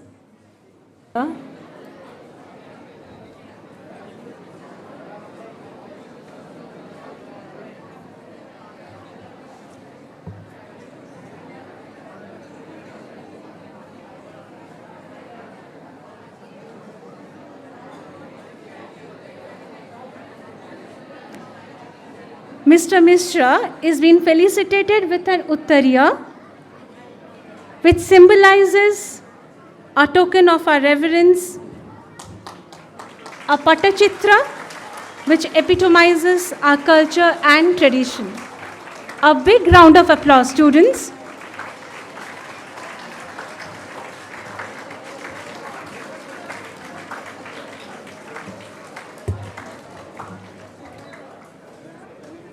Thank you so much. I request our dignitaries to take their seats.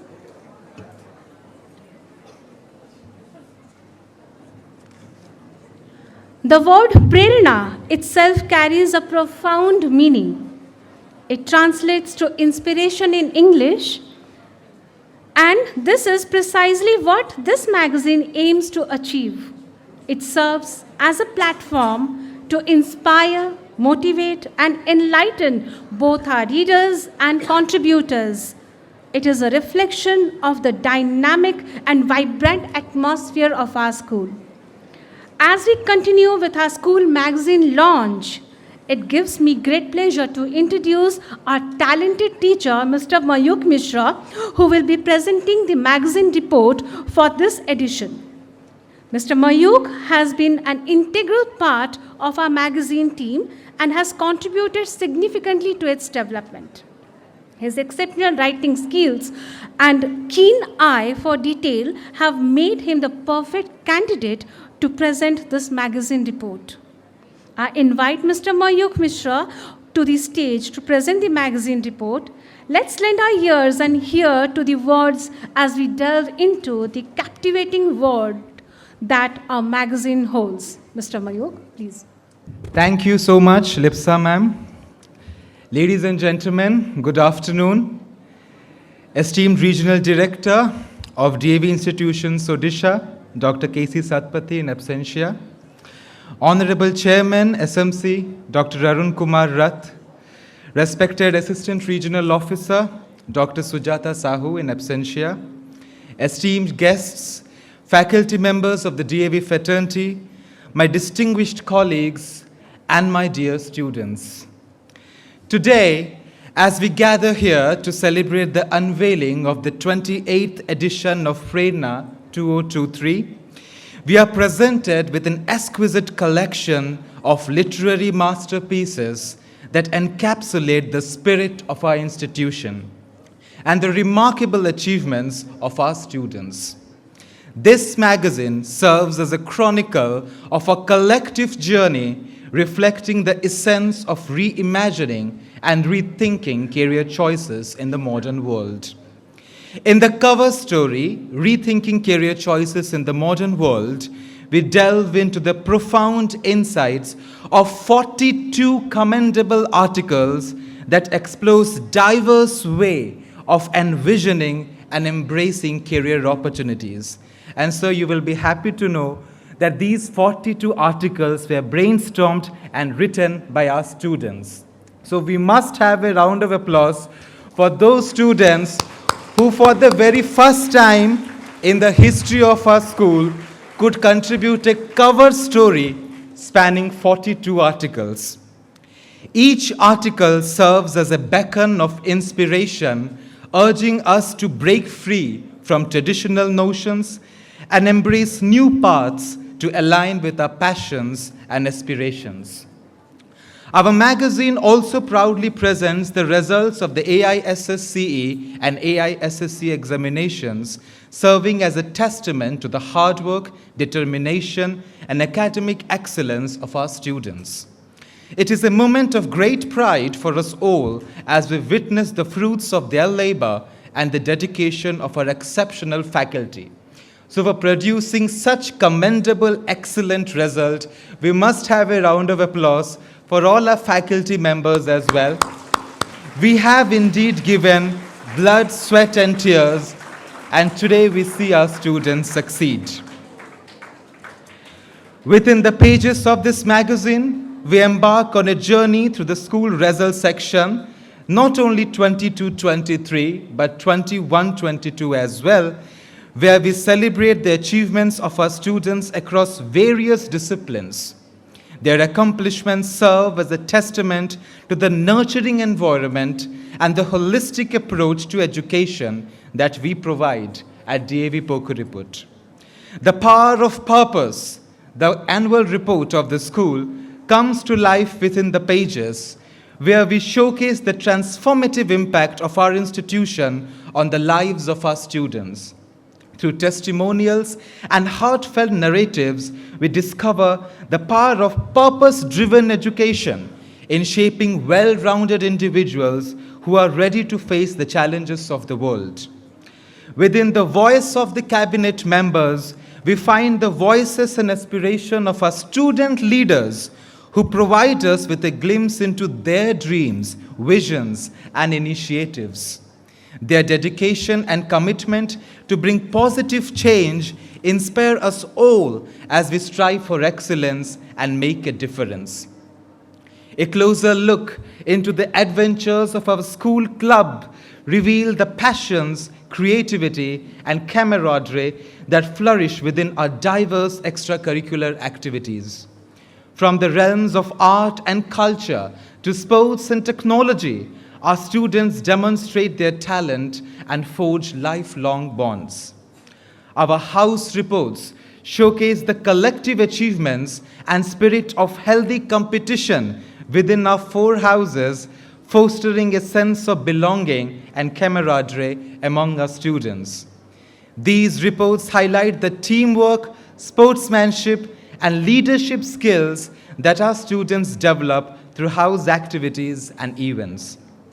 The department reports provide us with an insight into the exceptional academic pursuit within each department, showcasing the dedication and expertise of our faculty members in nurturing their intellect and talent of our students. Through innovative teaching methods and a passion for knowledge, our educators shape the future leaders of tomorrow. Within the seminar chronicles, we delve into the intellectual engagements and thought-provoking discussions that have enriched our academic environment. These seminars serve as platforms for the exchange of ideas, fostering critical thinking and broadening our perspectives. As we turn the pages, we encounter the accolades and prizes earned by our students throughout the year. Their accomplishments in various fields, be it academics, sports, or cultural activities, remind us of the importance of perseverance and dedication in achieving excellence. This new edition of our magazine serves as a special report.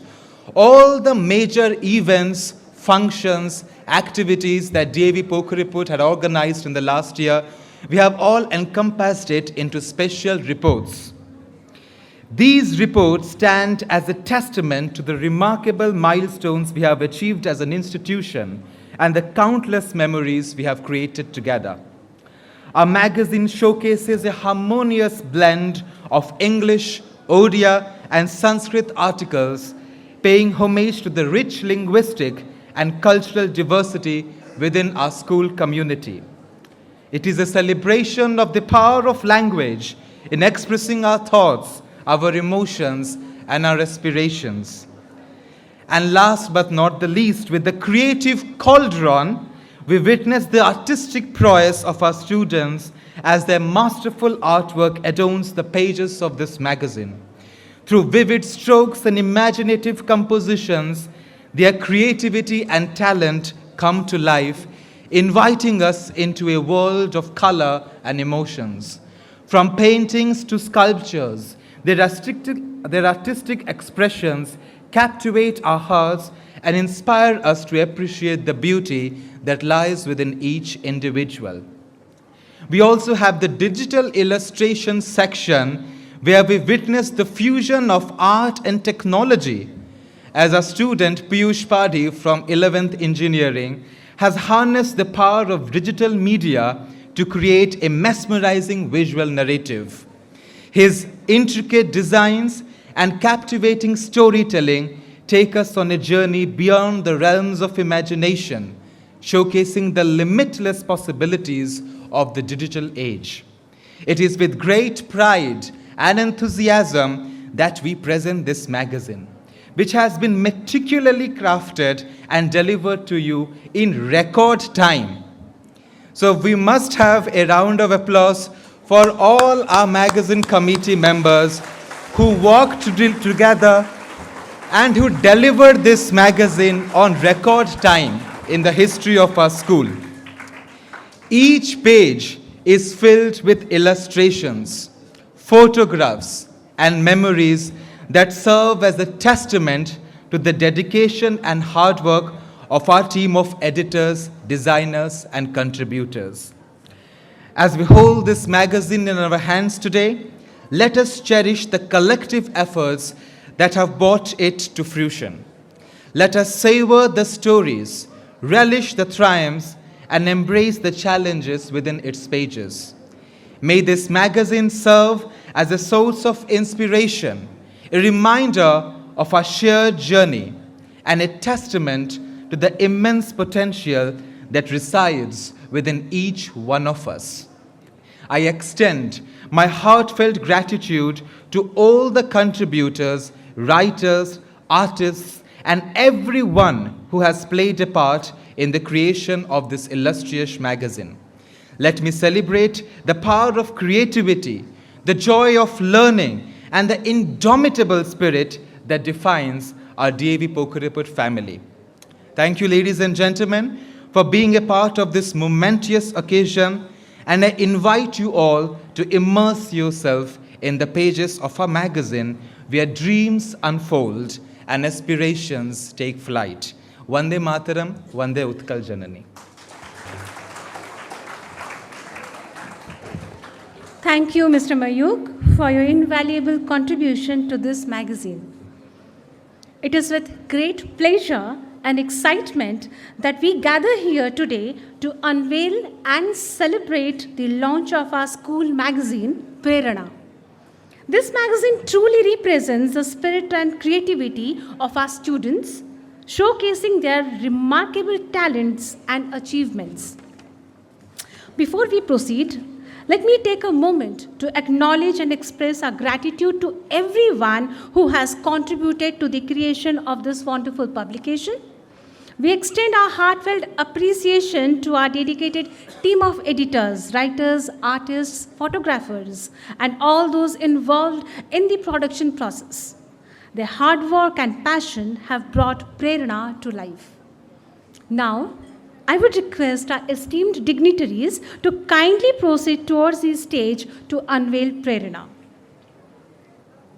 As we unveil Prerana today, let us take a moment to appreciate the power of words and images.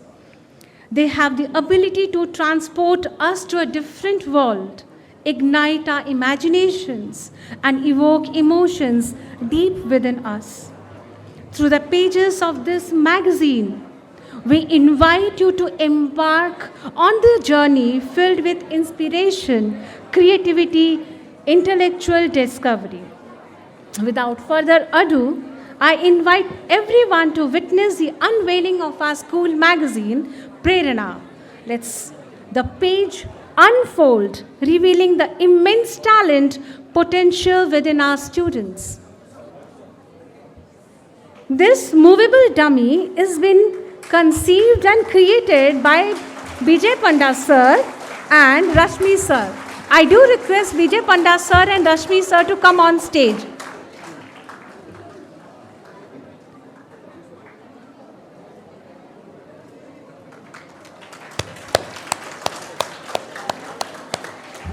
In the pages of Prerana, you will find a delightful blend of captivating articles, thought-provoking essays, enchanting poems, enthralling short stories, and mesmerizing artwork. Each piece has been carefully curated to showcase a diverse range of talents that our students possess.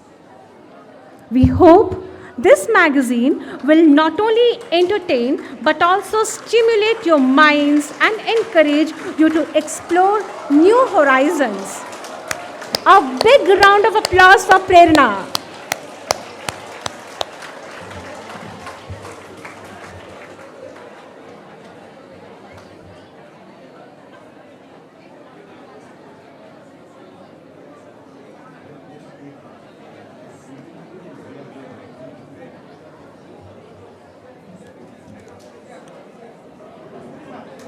Rashmi sir, I request you to kindly come on stage. Rashmi sir.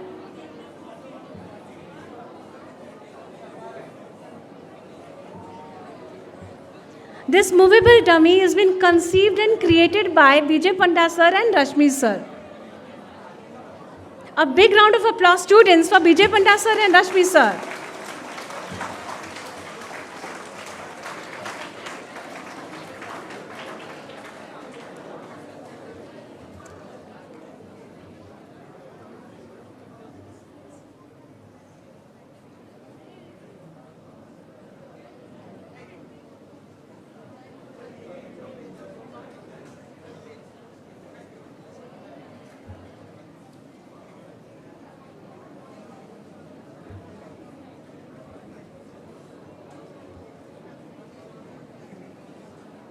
Congratulations, Team Prerana, for this achievement.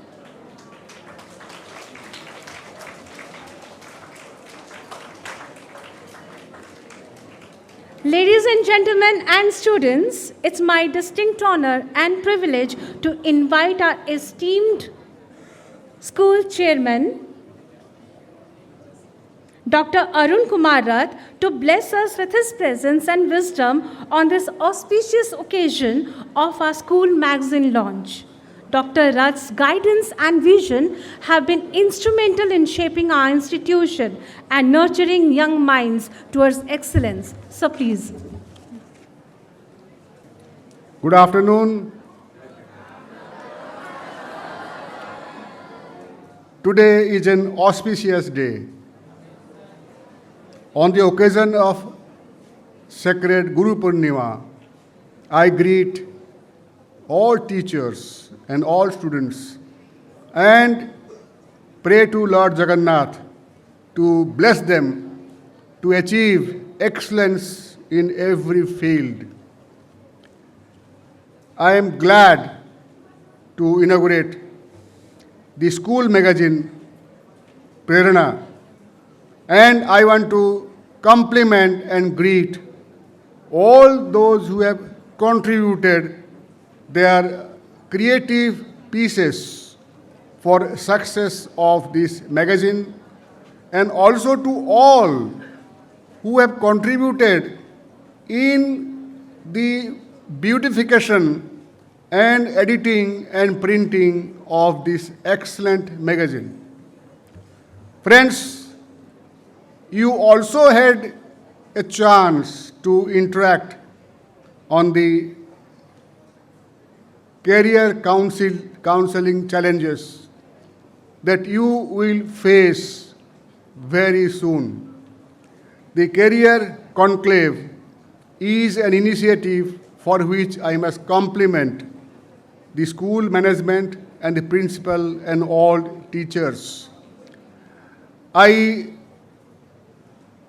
compliment, greet, and welcome the new school principal, Sri Bipin Sahu, who is very experienced and he is a great academic leader who is going to show great direction to all of you in success in your career. I also compliment Sri Sitikantapati and others who have helped in the launch of the magazine and in today's event. Before I come to the magazine, a few words about career counseling. Friends, you will be entering a new phase of your life and preparing yourself for a new career. It's a very difficult choice. What kind of career you'll choose? Now, you have heard a lot of experts, but I'll give you some very practical tips. Career choice is both a science and an art. The science part, you must understand which are the careers, which is the way to proceed, what you do in the new career, the science part, how much you get, where you work, what you do, are you competent for that? But there's an art part also. That is, are you really suitable for this kind of career? That is something you must be able to judge for yourself. Somebody says be a doctor, somebody says be an engineer, somebody says be a civil servant, be an IAS officer, be a police officer, whatever. But ultimately, you have to decide where your heart lies. Often your inner voice would help you. Sit down quietly with all the choices. Think what your inner voice says. That often is the best guide. There's a lot of confusion around, a lot of noise. Do this, do that, a lot of noise around. Sit down quietly and think, what is your inner voice telling? That is a very good guide. So both science and both art, both you must deploy. Then when you launch a new career, perhaps you won't regret. Okay, fine, I have decided. You should see all the aspects, but listen to your parents, talk to your parents, teacher, but decide yourself. That's the best way of choosing a career and marching confidently to a success. And I wish you success in whatever career you do. In fact, friends, you are lucky. 30 years back, the career choices were limited. We didn't have much choice of career. But today you have so many choices. In fact, whatever you do, you are going to do well if you are going to put your head and your heart together. Whatever you do. You paint, yes, there is a huge future. Anything you do, you go to film, act, you be a scientist, you be a civil servant, you be professor, you be engineer, so many choices. So those choices are very important for you. And today, India is giving you a lot of choices, which was not available 30, 40 years back. So I would advise you to think of your career, listen to everybody, but ultimately listen to your own inner voice and decide what I should do. Friends, about the career counseling, I think great initiatives are taken by the school, and I wish such initiatives should be available to the students off and on. Friends, about your magazine, Prerna, I've been getting copies regularly for last 3 years. And I must say, all of you are contributing very well, very significantly, outstanding pieces of creative work in the magazine. And I'm sure when I see the copy which was released today, it will be also equally good.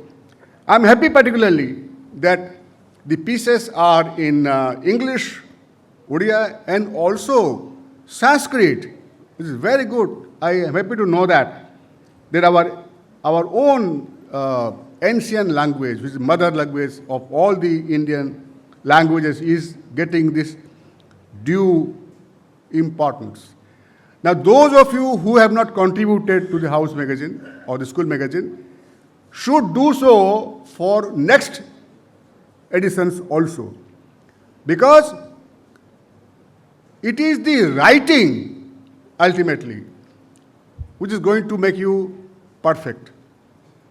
Francis Bacon, as you know, said reading, writing and speaking, all three departments are required for completion of education.